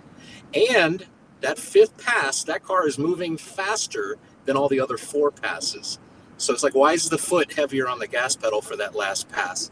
And I would say that a shark, before it goes into frenzy, is stalking at a slower speed, and then it decides, I'm hungry, I'm going in, I'm going to do the attack, and it's going faster. That's just my thought on it. So 4:07 and a half, he's headed directly towards the back of that house, or in that direction. You can't really see that it's, but you see him go past the camera. At 4:21, almost exactly, I hear what sounds like a car trunk closing, which fits. Now, hopefully I'm not just trying to make it fit my theory, but right at 4:21, I hear a trunk close. At first I thought it was a door, but then it's not for 18 seconds later that you hear the sounds of a car taking off like a bat out of hell. And I was like, why does it take 18 seconds? If you're in a hurry, if you close a car door, 18 seconds, like, it's got to be the trunk. It's like that makes more sense. You've just, so, and it lines up with what they said in the court TV thing. They said police believe it was, around 4:20 that they saw a car taking off quickly. The Linda Lane camera has the sounds at 4:21, so I think that's close enough. I think someone went by you like a bat out of hell just a second ago. There he goes. Yeah. Was that a white Elantra? Yeah. Man, you know what? Every time I see one, it's like, my best, my wife's best friend's husband, they just got married Saturday. He has a 2016 white Elantra, and I've taken all kinds of video of his car. I even did, with my theory that I hear the trunk, or my belief that I hear the trunk at 4:21 a.m. I took my phone, I stood a good distance away from his car, and I had him close his trunk many times. And it's not quite scientific enough for me to say without, but I mean, I tell you what, it sounds the same to me. And, a trunk is like the size of the trunk, and the area inside is like a drum. The bigger the trunk, the bassier the drum's going to be. The smaller the trunk, it's going to be a higher pitch. It seems to matter, but I'm just not positive enough to say for sure that's a definite. I don't like. I know there's a lot of YouTubers out there like to put, hey, this is crazy, but I'm putting it out there anyway. I'm not that type of person. I don't really like that idea. How you doing? I'm going through my gate here. You still there? Yeah. Shoot, I'm sitting here talking like a moron, and my thing was muted. Who muted me? Someone muted me. No one muted you, Sonny. It literally showed I was muted. Maybe it was because I was talking. So did you guys not hear me talking at all then? And I just muted myself and forgot. Did not hear you at all. I bet you said brilliant stuff. Yeah, it was amazing. It was so amazing. So, hey, Daniel from the Junk Turkey Show. Jeff, buddy. Yeah. Daniel's in here, and he says a friend of BK. Oh, there. I'll get the shout out first. Yeah, he said a friend of the BK showed some texts he had with BK right before the murders, and in the text, BK was talking about being in criminology and wanting to solve a high-profile crime, the high-profile aspect. So, is my understanding of that he wanted to commit the crime and then solve it? Well, that's an interesting thought. Yeah. I'm just wondering, I've is said many that what times Dan? that I had this notion. I mean, maybe it's crazy, but that could he have possibly thought he could pull off the perfect crime, and then at some point, somewhere down the road, be a professor standing in front of a class teaching about the unsolved Idaho4 mystery that nobody knows who did it, but he would kind of know. a Dexter kind of a thing. He would know. And I mean, I think that's entirely plausible. I think that Brian Kohberger thinks he's the smartest person in every room, and I think so. judging by the crime he allegedly committed, I would beg to differ with him. Well, what about the possibility that he didn't really care whether he was caught or not, and maybe he, is just enjoying this ride, but I would say looking at his eyes looking at his eyes when he got pulled over in Indiana for the second time, I think he minded whether or not he got arrested. Yeah. I think so. I think nobody wants to get surely he doesn't want to get caught. But I think if he did get caught, I think he's okay a little bit with it because he probably knows that he's got a good chance he'd be, in Catherine Ramsland's next book. And maybe because I often wondered, it's like, while he was studying, is there any part of him that would have said, the detectives that solve all these cases, you never hear their names, but the killer he's got books written about him. My professor wrote a book about this guy, but I don't know the names of the professors, and with regards to the unless you've gone DK case. Yeah. So, and just quickly, drunk turkey. I kind of, after I said that, I was like, yeah, I kind of got what you meant there. He said no, he wanted to be injected into a high-profile crime, and when he couldn't be a cop, right? Exactly. Right, because remember, he applied to join. Yeah. You asked me what I think happened with this theory. Just really, all you got to do is ask Daniel, because every answer I've ever heard Daniel give is like, yeah, that sounds it to me. I defer to Daniel because I think he's really got a good sense about this thing, in my opinion. Hey, Jeff, you might want to rub that brown off your nose if you're driving. Yeah, you. Hold on, I got a napkin in here somewhere. We don't need to suck up to Daniel. He already loves us for who we are. Yeah, we love you. Yeah, nah, not so much. No, just kidding. Daniel and Jaime and Big Blue cover the Idaho case on the Drunk Turkey Show.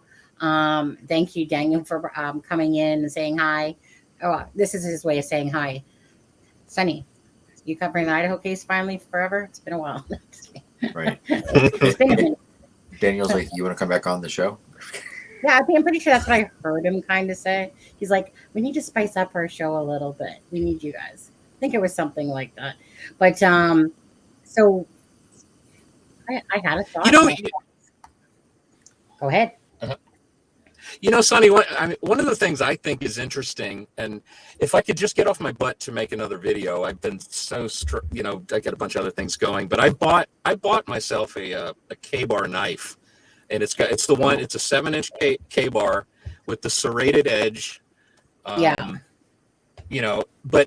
one of the things that I was interested in, there's a guy named Tom Van. Give Tom a shout out. He comments on a lot of my videos. He's a Marine, I believe, former Marine or somewhere in there. Yeah. But he was telling me that they were trained that with the K-bar knife, the butt end of the knife is very heavy. It can be used, and I believe it. I've held the thing in my hand. Can be used to to hammer in nails.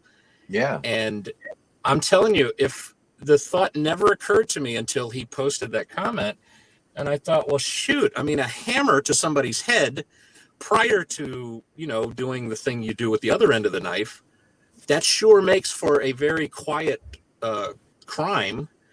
And so I mean, this is the type of thing that we would know if it's really a possibility from like an autopsy report, I guess. So if there's any like obvious blunt force trauma to the head that looks like it came from something like a hammer, then I don't know. I've ever since I heard that, it just made me think of the murder weapon a little bit differently. It is very heavy. It's a very heavy butt end of the hand. And that's one of the things I hope to do in a video. Some people have suggested, like, what could you do to like a coconut or something,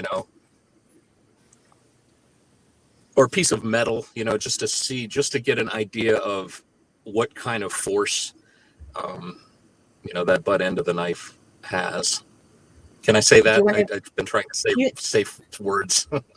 You can be the butt end of a joke if you want. I can do that too. I've already got a brown nose, and I'm going to be a butt end of a joke too. I'm just playing with you. Yeah. So get out. Hey, Jeff, just to ask you quickly on a side note, did you monetize your channel yet? Because you could do it. Remember? Did you? No, I did. I lost what's the Google AdSense. I lost the code that they had mailed me. So I just actually a couple of days ago got the thing in the mail that's got. So within the next couple of days or two, I think I'm gonna monetize it again and try it again. I still don't really understand why I got demonetized for 3 months. Because it was really weird because he was monetized and they demonetized him, and I still believe it's because your content was like when you're repeating videos of the same stuff, even though you've changed things, but they're the same content, that and then that's in the Google kind of rules. So they probably looked at the channel, whatever, and then basically felt like it wasn't offering nothing besides a few videos that were of the same content over and over and over again. Yeah. And that's clearly they're becoming their guidelines are changing yet again. And I think they're tightening up on some stuff. I saw recently even you're going to be eligible to get a strike on your channel on your community posts. Good. Oh wow! I'm glad because some people abuse those community posts. I agree. I'm glad. Now, just getting back on track here. So Daniel says if the goal was a high-profile crime that goes unsolved with multiple victims, or multiple victims would make it high profile. So seeing a car there that he hadn't seen wouldn't be as big of a deal. And that could be, absolutely. Yeah. Yeah, Daniel, right? I don't know. We're available. Have your people talk to my people. Yeah, I'm always really busy, but we could probably fit you in, I suppose. I guess he probably wants Alexa too, though. No, I didn't think so. She's busy. I'm kidding. She's busy. Of course. Yeah. Her answering machine is, sorry, I'm too busy working on something else right now. Yeah, she's been working on something. Sonny, go ahead. One other thing that I think is interesting too, I not too long ago discovered what I believe is that the Xana's final post to TikTok, if you do a Google search, many think she commented with just the word queen, that they believe that's the final post. I am under a different impression for some other reasons, but there's a post that I know of. The one where she says, it's what? Did she have a beanie on? Oh, I don't know. I don't know about that. Okay. Sorry. I've got one on. I don't know the post you're speaking of unless I look at it. Well, so anyway, here's what I believe from the research I've done, that when she commented the word queen, that happened at 3:44 a.m. But there's actually another post that she, I believe, posted to an old friend, and the Oh. post says, remember the foundation in the bathtub. And that, I believe, happened at 4:12 a.m. And now a lot of people are going to say, well, how do you know? It doesn't show on TikTok what time it's posted. Right. But Right. if you can actually go into the HTML code for that page. You can find there's like a 19-digit long number. You can take that and you can go into a program called Unfurl. Have you ever heard of Unfurl? I had never heard of it until it was explained to me. But Unfurl can take the web page right. information, and then it can give you the time. Now you do also have to convert it to Pacific Standard Time, I think. Time, etc. Right. But so that's how I did all that, and it sure appears to me that the post where she says Queen, that's at 3:44 a.m. and the post that says remember the foundation in the bathtub, which I believe is referring to, I don't know if when they were younger they spilled a bunch of makeup or foundation into the bathtub and it was a mess or something. I think that's what it is referring to. Oh, but okay. that post, to my understanding, that happens at 4:12, which puts the, if Koberger is, or the white car is heading towards the back of the house, what I say, 4:07, 4:12, Xana's text is commenting, 4:21, the car is heard leaving like a bat out of hell. Right. I mean, these are the, there's certain little markers that are like, okay, these none of it I can be positive of, but these seem to be markers that are helping guide what, is my theory anyway. So Unravel says, Jeff, hello, good to see you. And he's giving you, Unravel. Yeah, he's giving you hearts too. And he said, I remember it was midnight. And hello, Art of Deduction. How are you? Yeah. What was midnight? He just says, I remember it was midnight. I think he's talking about the thing that you're talking about, like the text or whatever, the message or something. Must be. Yeah, I don't know. I mean, again, I don't really, I was told about this Unfurl program, and I did it on both comments. I did it on the Queen comment, and I did it on Foundation comment. The Queen comment came up as 3:44 a.m. and the other one came up as 4:12 a.m. Yeah. I mean, it was a very roundabout way to do it, and it's a very interesting. It took me a while to figure out and understand. And who knows? I mean, maybe I'm wrong, but I know the one thing is that trying the same methods, I came up with different results for Queen and for the other comment. And I could understand, like, if it was like, if one of them was like 11 p.m., I'd be like, okay, this method isn't working. But the fact that it seems like, I mean, that seems to kind of fit. This one comment at 3:44, one at 4:12. Okay. I mean, it's not out of the. Jeff, your audio says. Is what? Your audio keeps crackling right now. Yeah. Oh, it's crackling? You just I'm sorry. for a Is this sec. better? Yeah, I mean, keep saying you're sorry, because now you're sounding like a Canadian. All right. Sorry about that, eh? Hey, Sorry. good day, eh? Good day. Wait, how's it? Yeah, right. That's what that like. Okay, now you're just going to attract their freaking whack jobs with that freaking calling sound right there. All right. BA? I'm just impressed. What is it? Bob and Doug McKenzie. That's who I'm. Bob and Doug McKenzie. Yeah. But Yeah. what was I going to say? What was I going to say? Oh, I want to know this for what everyone's thinking, because I haven't really thought about it in a long time. Jeff and Aspen and everybody else in chat. Who do you think the target was? Do you think it was Maddie? Do you think it was Kaylee? Like, which one is your thought, you guys in chat? I mean, I have always been leaning towards that it was Maddie, just mainly because I just picture him looking around for, a potential target, driving around the area, and you find this back of this house in a dead end, and you can sit there in a parking lot, and you've got this big old rectangular window looking right into Maddie's bedroom. Right. And yeah. I mean, that's what I just pictured that, it seems like it's, I mean, I'm a guy, I remember when I was single and you drive down the road and you say, oh my gosh, you see that woman that just walked past? It's like, I'm early. I'm going to do a U-turn. I'm going to, and it's like, oh, Jew, sorry, that was a dude. These things happen, but Jeff, we might need to unpack that a little bit. Yeah.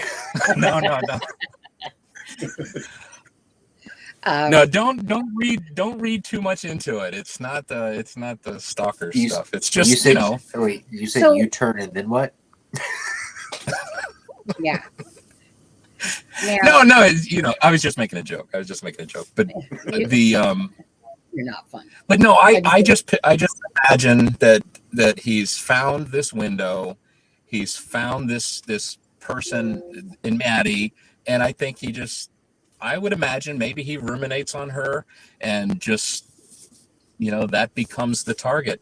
Now, maybe he only intended to go into the house, only encounter her, do whatever he had planned, and then leave.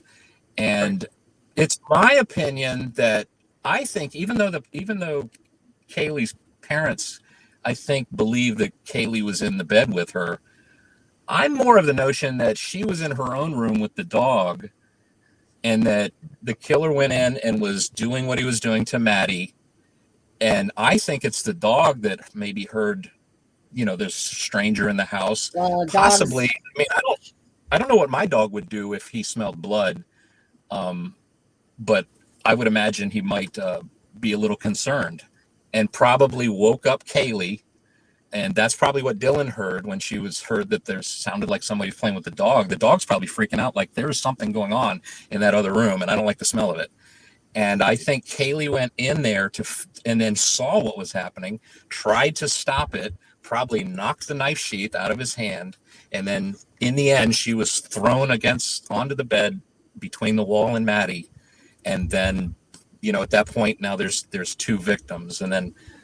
Exactly what happened when he went downstairs, I'm not sure, but I've always kind of had a theory that he went downstairs. Initially, I thought maybe is there a possibility that Ethan was in the bathroom?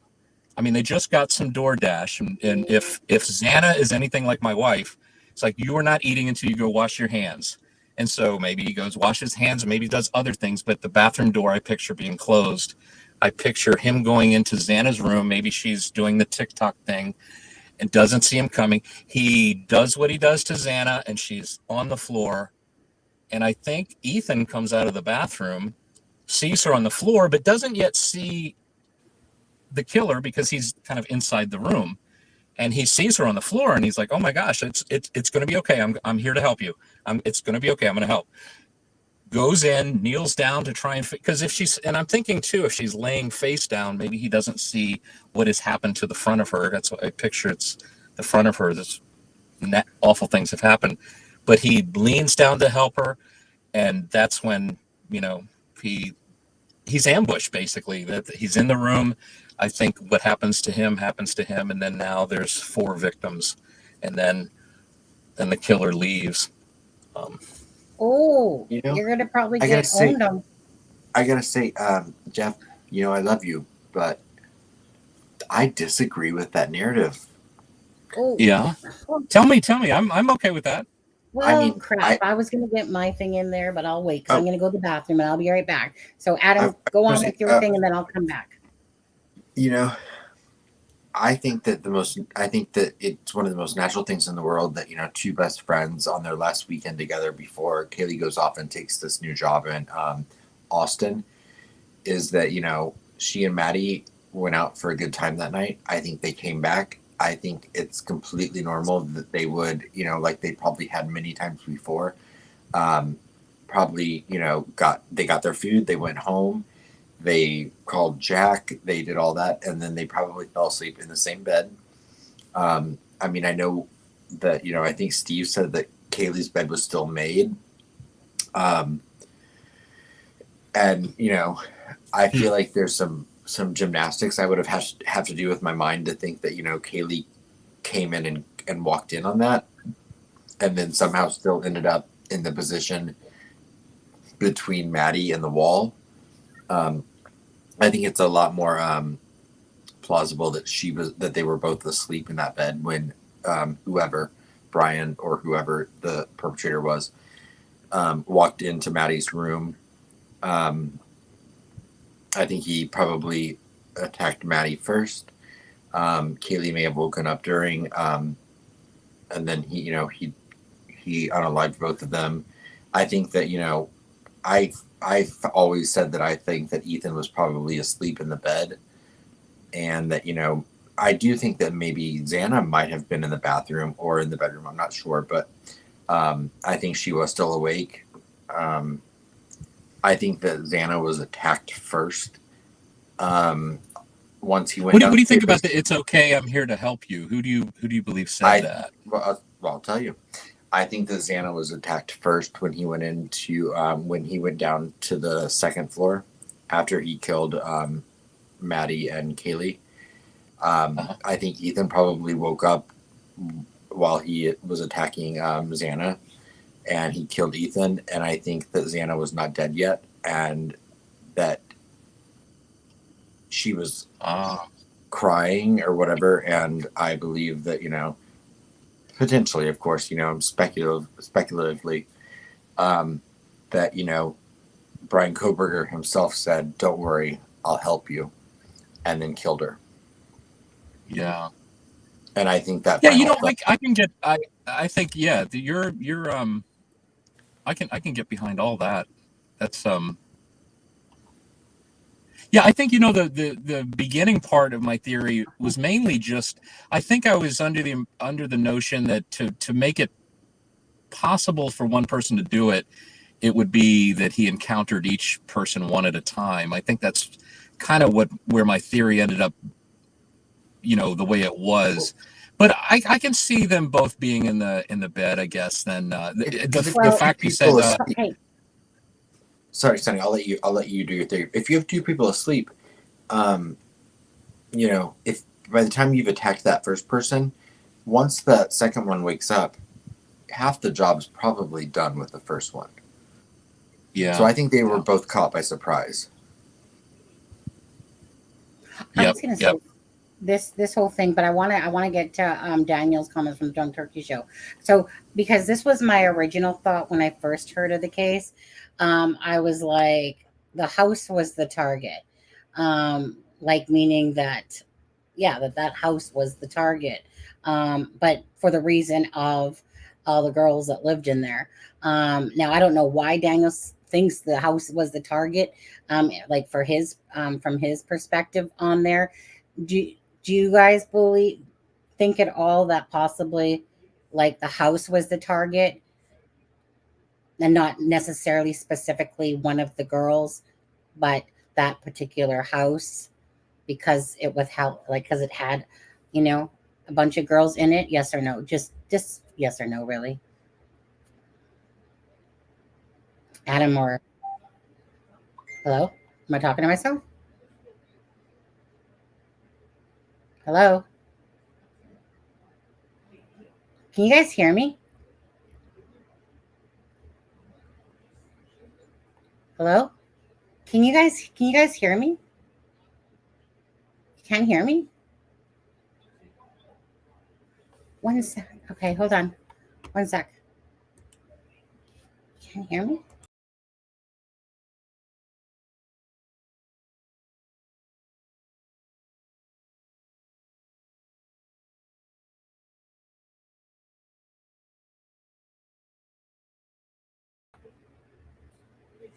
Can you guys hear me? Oh, you can hear me.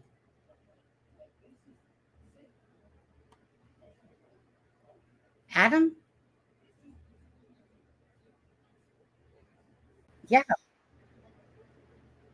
Okay, well, hold on. 1 second. 1 second here. Oh, I gotta get out of there. Cancel. Hey, where'd Jeff go? I just walked away for 1 second. Oh, okay. So you could hear me. I don't know where Jeff went then, because all of a sudden nobody's talking to me, and I'm like, "You guys, where'd you go?" And then so I reloaded, but then they're like, "Well, someone says I do not," so that's why I was like, "Oh, but you guys can hear me, okay?" And so Daniel says, hold on a second here. Oh, yes, no, I literally just went to turn the heat because I was warm, so and like I came back and I was like, oh. Daniel's gonna pop on for a minute if that's okay. Where's Daniel? Wait, who's Daniel? I'll send it to your link, Drunk Turkey. Okay. Paste on there. Yeah. Sometimes it's just easier. Okay. Wait. Hey, Jeff. I don't know what happened there, but did you pop off, Jeff, or something? Yeah. Can you hear me? No. Yes. And Daniel's just going to join us as well for a minute, if that's okay. Yeah. Oh, awesome. Yeah. You know, I got a phone call and I got. Is that what happened? Okay. Yeah. So the question was just yes Jeff, or no. Who's calling you? Yeah. Who's calling you? Go tell your wife. Yep. Tell your wife. I didn't want to throw her under the bus, but you forced me to throw her under the bus. But yeah. You guys can hear me okay? Yeah. Yeah, we can hear you just fine. I was sitting there talking to myself, and then Adam comes back, and I'm refreshing, and he's like, I just walked away for a minute, and next thing I know, I'm like, can you guys not hear me? And everyone in chat, I thought one person said, I do not, and so I thought they were talking. But Daniel's going to pop on, so give me a second, add to stage. You were probably thinking nobody wants to hear my theory. I mean, I start to tell my theory, and then everybody leaves. No, yeah, that's pretty much what happened there, to be honest with you. But no, Daniel, thank you for joining us as well. So thank you for having me on. Hey, Daniel. Yeah. Okay, so Daniel, the question I just said to, of course, the audience or whatever, the viewers, was that you think that the house was the target. And then you said a couple other things in chat that I wanted to get to. But go ahead, Daniel. Thank you for joining us. So it's a little long-winded. I'll try to make it quick because it's kind of quite a bit. But who it first starts off with, who's Brian Kohberger? Kohberger's a very intelligent person. He understands the law enforcement and how they investigate crimes. He's familiar with forensic techniques and things of that nature. And so, and we know that he's intelligent. He's only one of two people that was recommended for the PhD program. So this is a very intelligent individual. Mistakes are probably going to be limited, and probably only limited to the time when the crime was committed, not the planning or the post crime. Well, anyways, so according to news articles, the K-Bar knife was purchased in April of 2022 by Amazon, right? And in April of 2022, we see a letter or an email between Kohberger and the Pullman Police Department chief, and they're referencing an intern position at the Pullman Police Department. Now we know that he did, we know that he applied again in the fall because of the probable cause affidavit. And since then, Pullman Police Department have confirmed that he did not get selected. So we know he didn't get selected either time.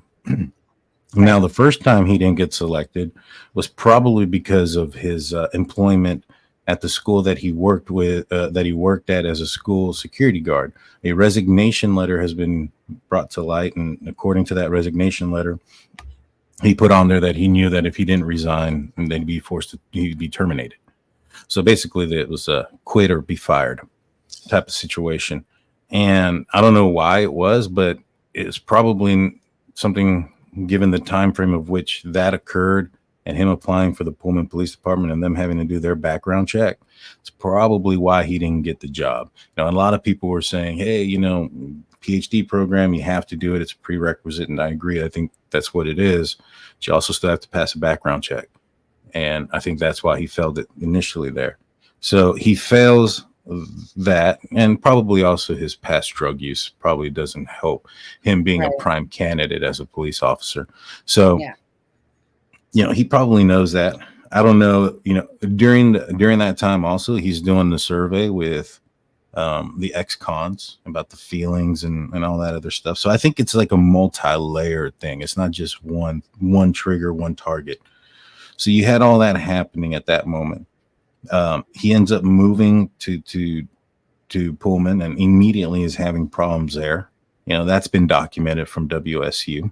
He's fixing to lose his teaching position. And what's going on at WSU is probably the reason why he didn't get the position in the fall. Right. And so at this point, he's probably not too happy with local law enforcement, with the school, with people from the school, because some of the reports were that he, was, I guess, stalking a PhD student, was harassing her, was asking her out multiple times. It was disturbing enough to the point where the other PhD students began to document his behavior. So all those things happen. He's going through not having feelings, going through probably thinking he's the smartest person there.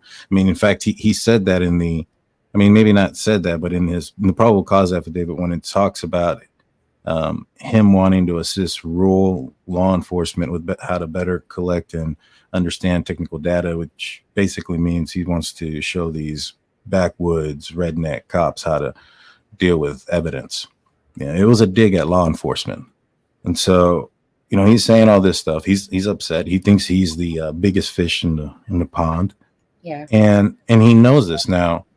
Can he go after the school that he attends? Can he go after a girl that is connected to him? Knowing his background and knowing what he knows, all those things would lead back to him. So, he's talking to his buddy during this time, and he's talking about wanting to be involved in a high-profile crime. Now, he was talking about being the officer that solves this high-profile crime, but his law enforcement career is not going anywhere before it even started. Right. Yeah. So he has a K-bar knife. He has these feelings. He's, my theory is all this stuff started breaking down around him. He wanted to, this is the biggest, I'm smarter than everybody. I'm going to create a high profile crime. There was a double homicide where two people, a couple, were killed in Washington. I want to say a year or two earlier. Somebody broke into their house and stabbed them. It was one of those biggest theories too, that, that was connected or whatever. That didn't get any publicity until this crime happened. So who would be the target? The target would be to create a high profile crime is young victims, attractive victims, and multiple victims. And that's what he did. Now, he can't be connected to it. So what I think he did is he drove around one night looking for the party with the biggest party with the most people. And that could help cover his tracks too, because of all the people that were there. Mm-hmm. And whose occupants were female and attractive. And that was solely it. I don't think that there was really any other connection at all. And, the night that he did it, the 13th of November. Yeah. There was last year. Correct. Yeah. Correct. There was a Vandals, or the night before, the November 12th. There was a Vandals game. It was the last homecoming game of the season or whatever. Was that against Pullman? It was the University of it was Idaho versus, I want to say Duke or something. I don't remember. Oh, okay. It was I think it was actually the same college where that one kid went nuts and started stabbing people, and people were trying to connect those dots. I can't remember what college it was, but he was running around just stabbing people. Well, anyways, that night they had the police out there. They had the undercover task force looking for underage drinkers. Well, having police officers out there and being you can visually see them stopping people that are, looking for people that are drinking. One of the outcomes of that is that the parties aren't going to happen either. Is it possible that he knew that, and that's one of the other reasons why it had to be that night? Because it was awfully quiet. I mean, everybody in that neighborhood, the neighbors, the whole 9 yards, say it was awfully quiet that night for for what they were accustomed to on a Saturday night. So I think that it all kind of points in that direction, because if there was some sort of connection to Brian Kohberger and the victims, whether it was social media or whatnot, if they would have seen him messaging her multiple times and then ran his name, see that he has a white Elantra, I mean, you can just go out there and do everything that they did to get the warrant. What they got a warrant to check his phone pings was his background at WSU and his criminology background, the essay that he wrote to Pullman Police Department. Everything was the citation that he had gotten for whatever violation he had gotten. They used the phone number. Yeah. And so all of that information could have been gotten at any point. Right. I would assume that if somebody was messaging, let's say Maddie Mogan over and over again, and they just never responded and they got that information, they say, hey, who's this profile right here messaging people? Oh, it's Brian Kohberger. What does he drive? Oh, he drives a white Elantra. Let's go look about if we've ever pulled this guy over. Oh, check it out. We did. Now we got a cell phone number. We already have a warrant for the cell phone, the cell phones that connected to the tower closest by. Let's check if he was there. And it's not showing up. So, I don't know. Maybe he turned his phone off. And go look into his education. Does he have specialized training in knowing to turn his phone off? Yeah. Now, is that strong enough really to get a warrant? I really don't think so, but that's what they used. And they got a warrant for his phone locations and what he was doing that night.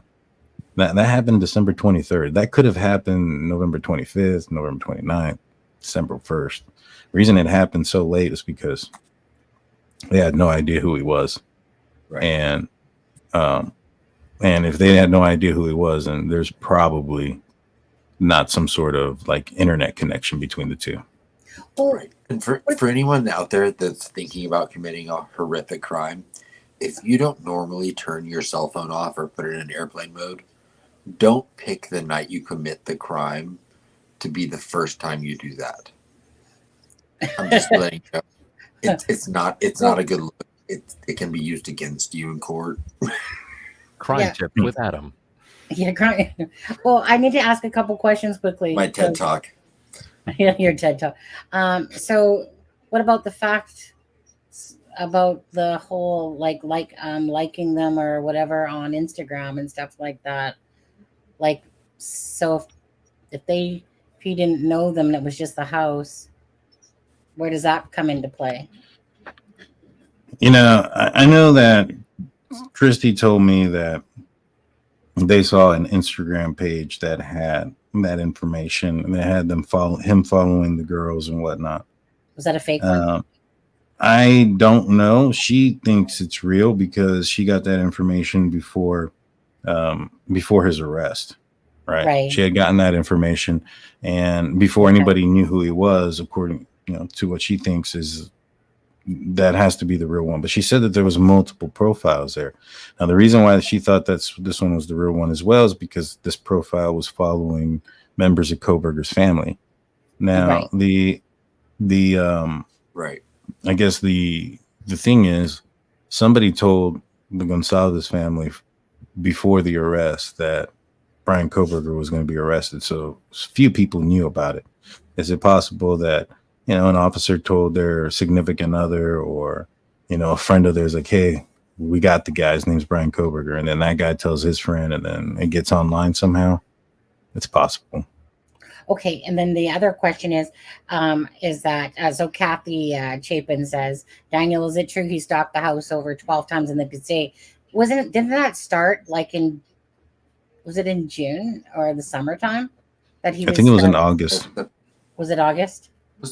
Was it the first time or July? The time, yeah. The thing about the time he got pulled over, and that was like right when they started school that first weekend. Yeah, that was September 29th. That's true. Yeah, somewhere around there, and or August 29th. Right. Yeah, according to the PCA, that is true. It sounds like it.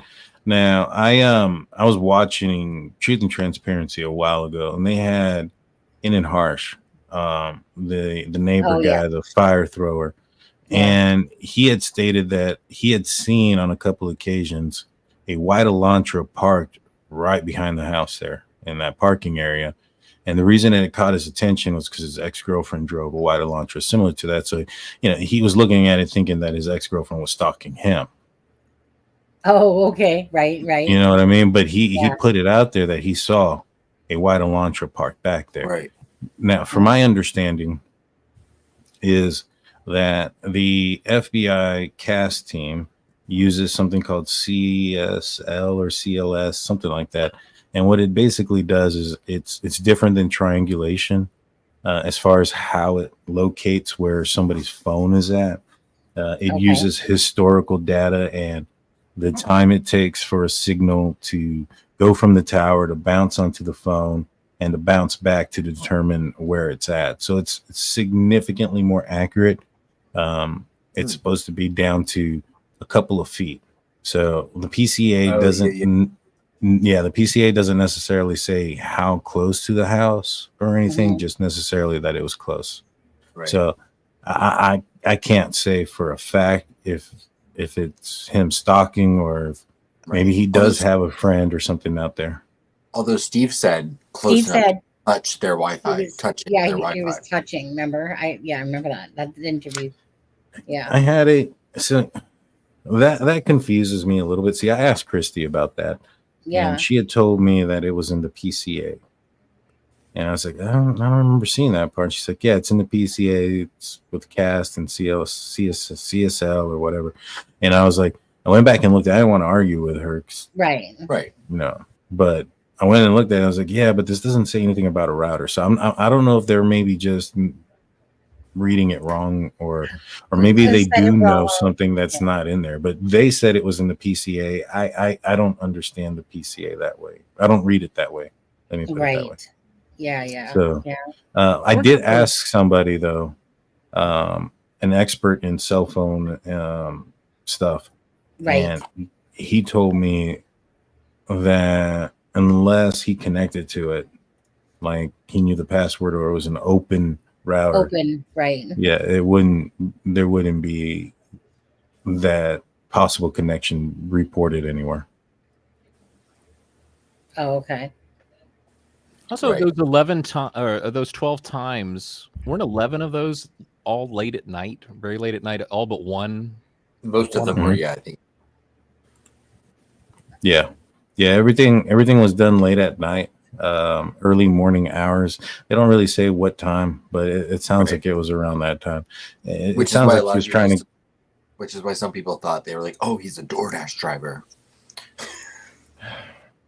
Like, in my opinion, I think that comes from, well, obviously, like from movies and TV shows where there's a cast of people. And in that cast, there's like 20 people, and those are the only 20 people that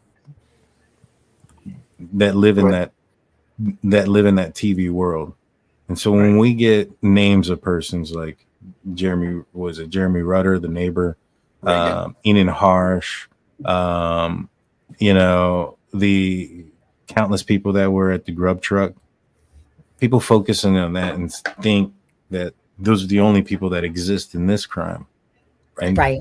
It has to be one of these characters.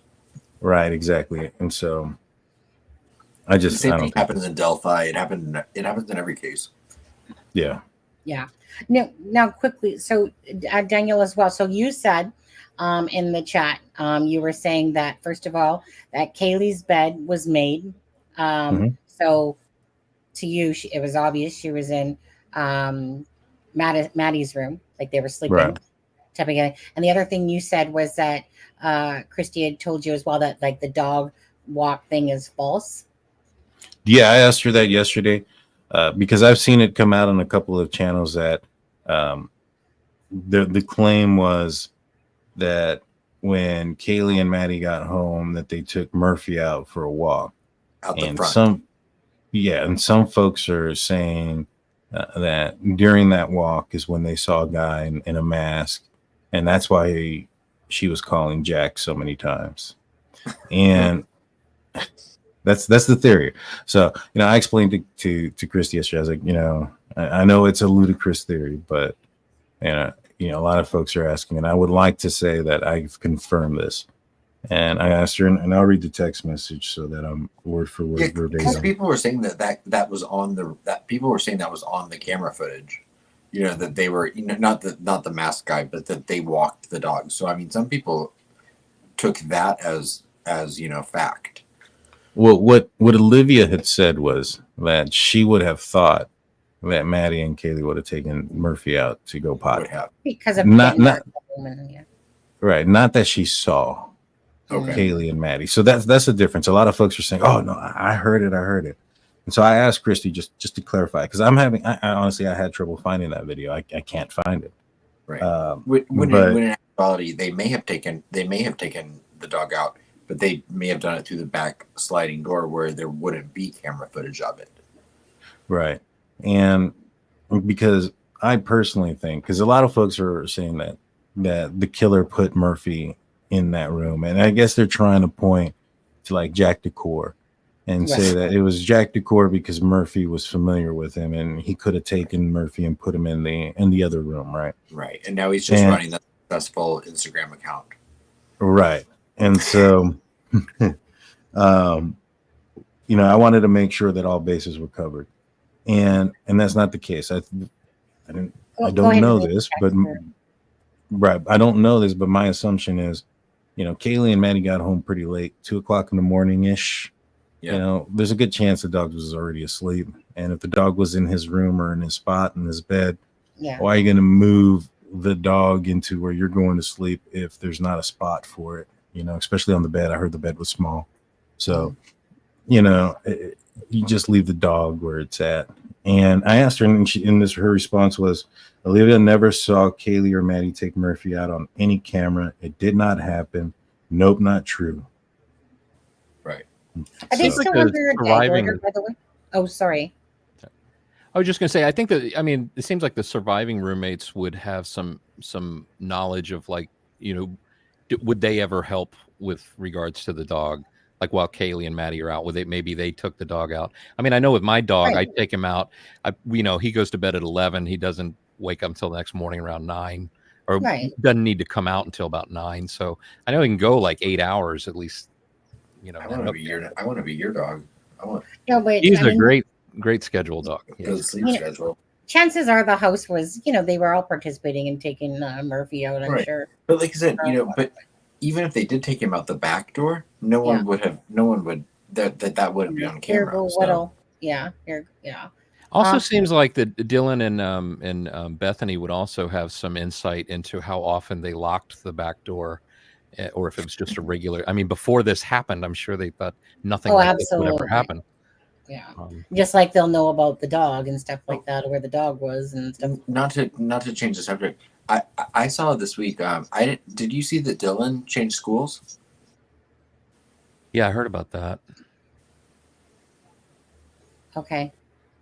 Yeah. It's sad, that because of the attention and everything, she's switched to a different school. Is that why? On there, yeah. Well, I don't know. I'm presuming. I don't know the reason, but perhaps, she transferred to a different university. Well, talking about Dylan, to be honest, I wanted to quickly ask Daniel this on this. Did you ever come up with a different thoughts about Dylan? Dylan's the one that saw the bushy-eyed guy, right? Yeah. So, meaning, I still kind of have that guy in my head. Remember that one guy that put out the video about that? She just the boyfriend of her friend back to bed. Yeah, the boyfriend of the boyfriend, whatever. What are your thoughts on that? Still, like at this point, Daniel, with the whole 8-hour difference type of thing, and Dylan's response, did you believe that video with the boyfriend, girlfriend's boyfriend that said no, she just thought it was there's usually people in the house and someone was whatever, and she just went back to bed and locked the door as normal. Do you remember that guy? that video? Yeah, no, I do remember that. I don't know if there's any truth to that video or not. There was some truth that came out, to my knowledge. So Okay. Christy had said that she was told, I don't know who told her, if it was police or if it was a rumor or whatnot, but she was told that Dylan had yelled out at some point during this crime. And they didn't know if she didn't know if it was verbally over the phone or whatnot. But that was confirmed. Was that the And STFU one? Or someone said shut the fuck up? Something like that. I don't, well, no, she just said that she had called out or yelled out. And there was a couple of times that apparently she had yelled out.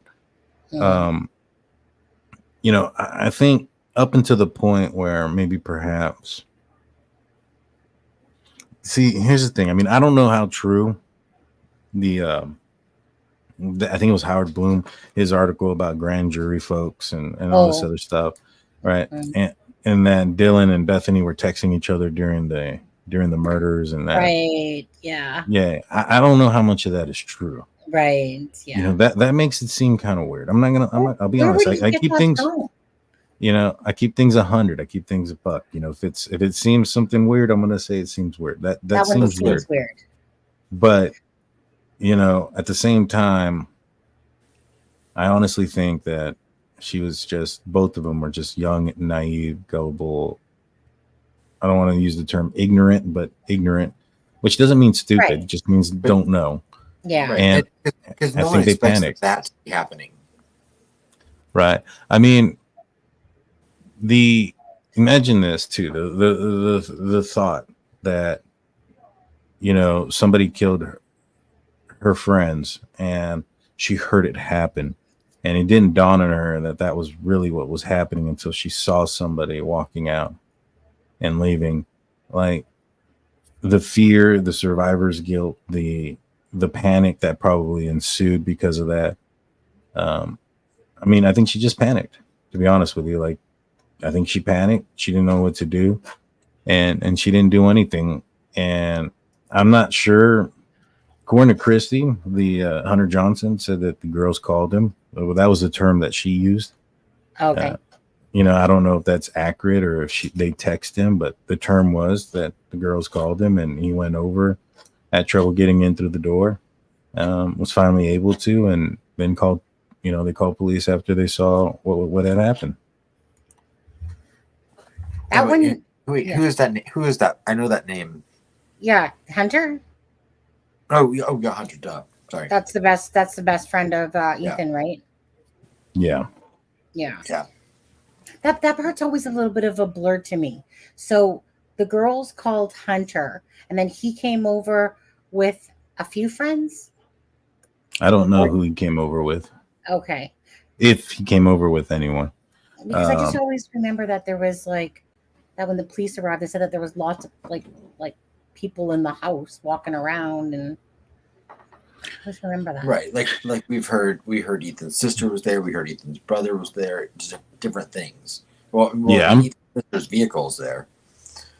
Yeah. I don't know. I don't think Christy knows the answer to that either. It's just one of those speculations, I guess. Yeah, because she wasn't there, and they never. I don't think they went to Moscow for a bit, to be honest with you. They stayed there. They called the police. The police told them. They called Moscow Police Department. Moscow Police Department basically told them to stay put, and that somebody would come to them. Yeah. And that was at 1:32, and nobody showed up till almost 5. And yeah. They didn't tell them anything, like absolutely nothing. Yeah. So yeah, they found out everything through the news. And when somebody did show up, they basically just told them that, you know, that their lives were taken, that this wasn't some sort of overdose or anything, that this was a homicide. Right. And that, you know, to call this detective, and they gave him a card in the morning. Yeah. So it was pretty cold, to be honest with you. And I think that was a lot of the issue that they had, you know, when they said that there needed to be things that needed to be changed. the timing in which things were happening. Like they called to check on their daughter, and they basically were told nothing for hours. And yeah, that's where all that came from. I remember that from that interview. That, you know, like just makes your heart break, you know. And that, how can I ask you? I mean, they must be going through a really emotional day the last few days, each of those families, because no matter what, is that, you know, those type of hurdles hurt even more, right? You know, Yeah. And then, like I said, how I know that they gave an interview and they were saying how they were pissed off about seeing Brian Koberger dressed in a suit, you know, as if he was like, you know, almost like part of the team type of thing or whatever it was. You know, a year later, I don't even want to say how are they doing, but how are they holding up at this point? Because I must be so, you know, sometimes, you know how it is, Daniel, when it's like you're fighting, and it's almost like you can't stop, because if you stop, you're going to break down, in a sense. And it's kind of like you got to keep fighting. You know what I mean?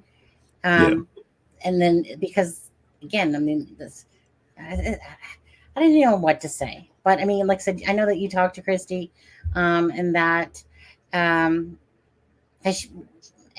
anything lately that she said, that you know, about how they're holding up or what they're doing. And is there a gag order on them still? I don't know if there's a gag order on them or not. I haven't asked them that. As far as how they're holding up, she told me it was a rough day yesterday, and she anticipated today being rougher. Oh, absolutely. I mean, absolutely, knowing that this time was coming up again, and it's so hard, right? You have Remembrance Day or Veterans Day over there, you know, and then it falls right into, you know, like I said, this, and it's honestly so tragic. So Brian Koberger, for you, we're gonna end this live here in just a sec. Brian Koberger, for you, you think Is he it did him? it? Yeah. Oh yeah. I mean, like, what evidence do they have against him? When you lay it all out, it doesn't point to anybody else. I mean, you have his DNA on a sheath under the body of a victim. You have a vehicle outside of the house around the time of the murders. There's going to be cameras that matches his. You have his phone off during a specific time. During the murder time. You have a receipt for a murder weapon that matches the sheath that was found underneath the body of the victim that can't be found. You have clothing that was just purchased prior to the murders happening that can't be found. Yeah. Like at a certain point, it becomes like, all right, I understand all of it is circumstantial to a certain extent, because there's no like footage of him actually doing it. Right. But I mean, at a certain point, like how much more? I mean, I guess the only thing we need is a knife. I think that would help. I mean, they just have to, you know, what is it? The term? They just need to provide, you know, like the jury needs to basically, what is it? Reasonable, is the word reasonable doubt, or, you know, that there's enough evidence to support the fact. And that's how I see it playing out, that there's enough evidence to support, including the DNA, to support that Brian Koberger is that person, between everything that we have. You also have to look at what the defense is. And when you look at their defense and how poor it is, it tells you that there is no case there. If they were trying to rely on things from 1880, that's not going to work. Oh, yeah. and then you have the IGG stuff. They are literally wanting to enter something that is not usable in court that points towards his guilt as evidence. That's like if he were to have failed a lie detector test and then the lawyer say, hey, we want to enter the lie detector test as evidence. His lawyer wants to enter the lie detector test that he failed as evidence.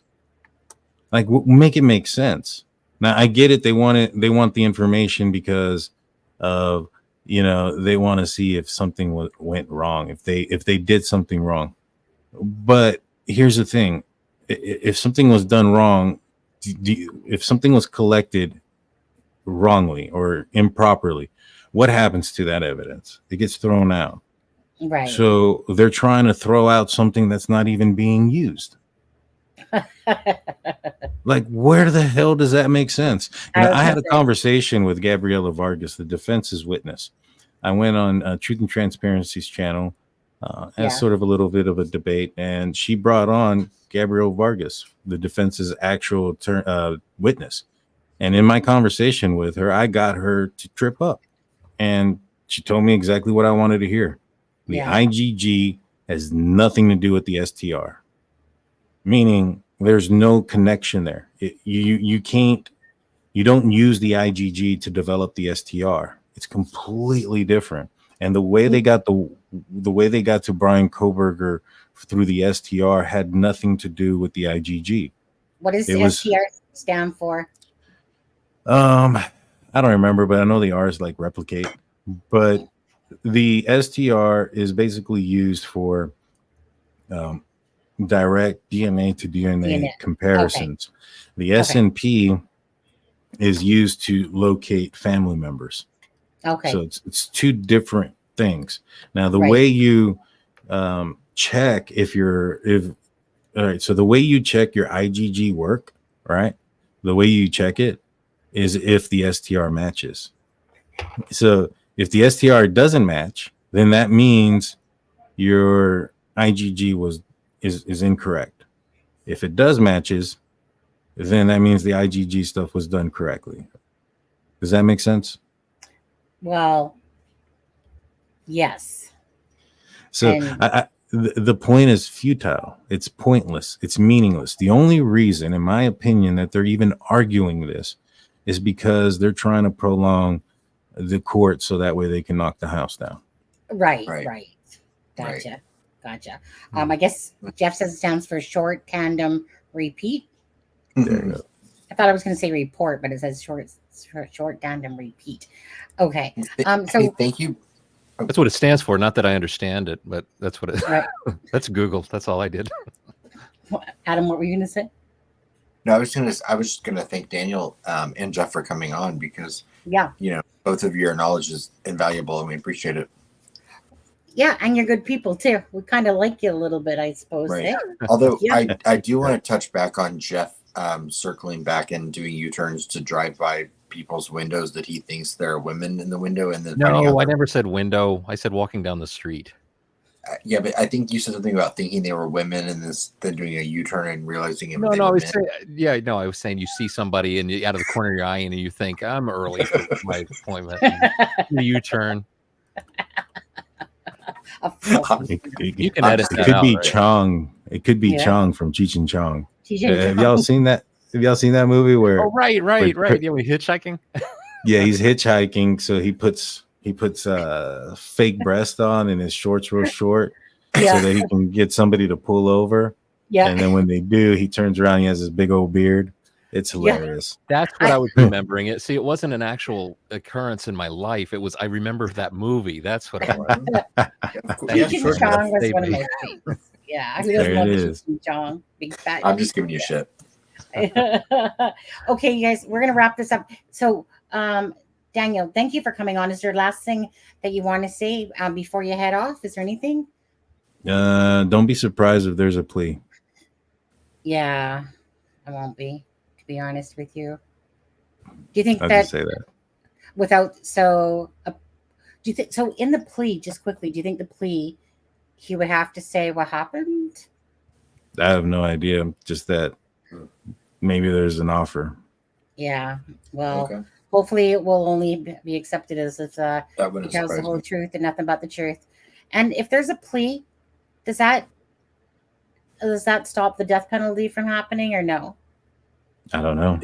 I would assume so. I mean, that's the only thing that he could plead for if that were the case. Yeah. Why else would he sign it? Right. Well. Right. Yeah. That's what. Yeah. And I'm not saying that there is one. I'm just saying that it won't don't be surprise surprised if one comes up. Right. And that would make that there sense. could have been one offered to him. Yeah. Who knows if he's accepting it or not? Do Yeah. you think he'll be on the stand? Do you think he'll take questions from the stand, or do you think he won't do that? Oh, he'd love that. I think it depends on how the court is going. If he Yeah. feels that it's going in his favor, he's probably not. If Right. he thinks People that heard there's if there's like holes in his story, like the alibi, I think that's a huge hole in his story. You know what I mean? Come on, what is the alibi? It's Wonder nothing. why. He was driving around. Right. So That's you know it. that right there is a huge hole. So if there's like a lot of holes that are similar to that, like he said that he never followed these guys, but yet we have this IGG report of him. I mean, not IGG. What the hell am I saying? This these locations where he's 20 feet from the house for 2 hours at a time. Right. That sounds different. You know what I mean? When his alibi is like, he's like, no, I was on Facebook just creating my Papa Rogers account. I'm kidding. Yeah. Yeah. Charmaine, you're a little slow there. Jeff said that 5 minutes ago. Yeah. She was probably too busy Googling it to figure it out. And then she didn't realize that Jeff I already might be posted behind it. in the live stream too. Yeah, Maybe. please That happens go. to me all the time. I hate that when I comment on something. It's like, oh, that was a half hour ago. I don't know what the shortened tandem part about it is, but the repeat part is to recreate that profile multiple times. So you know how they say that it's a small profile, you can only do so much with it. Not really. You can create multiple copies of it with this STR. Yeah. Oh, okay. Gotcha. So other than that, Adam, did you have anything, or Jeff, did you guys have any last minute anything before you wanted to? I just appreciate everyone for being here tonight. And like I said, it's hard to believe it's been a year since these kids lost their lives. So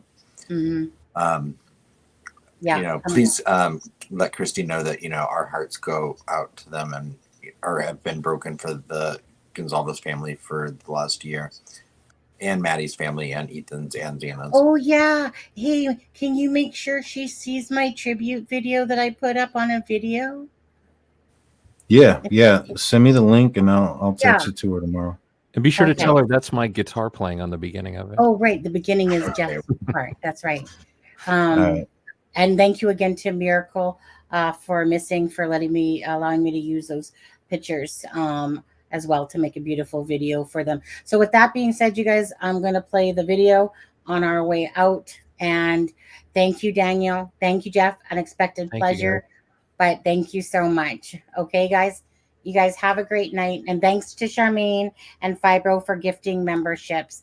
Appreciate that. We're in the spirit of giving. So by the end of this live, I expect at least what do you think, Daniel? 5 million memberships? Oh, yeah. The Defense Diaries. At least. Absolutely. Yeah. But anyways, no. Good night, everyone. I caught a couple minutes of your live, but that was it. But I was working on my video and that this today. But I know you did a live earlier as well. So you must be really tired.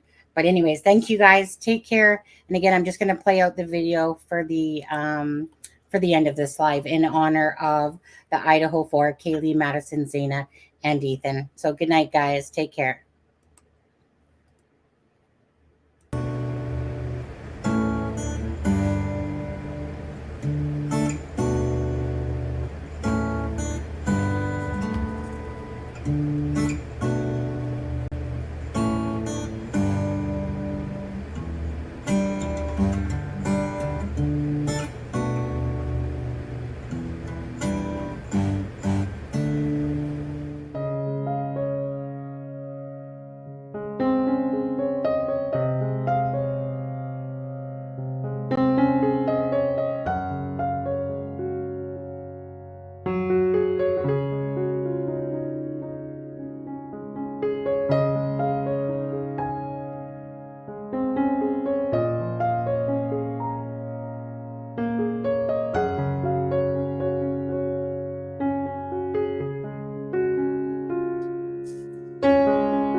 This video is dedicated to the Idaho 4 and their families.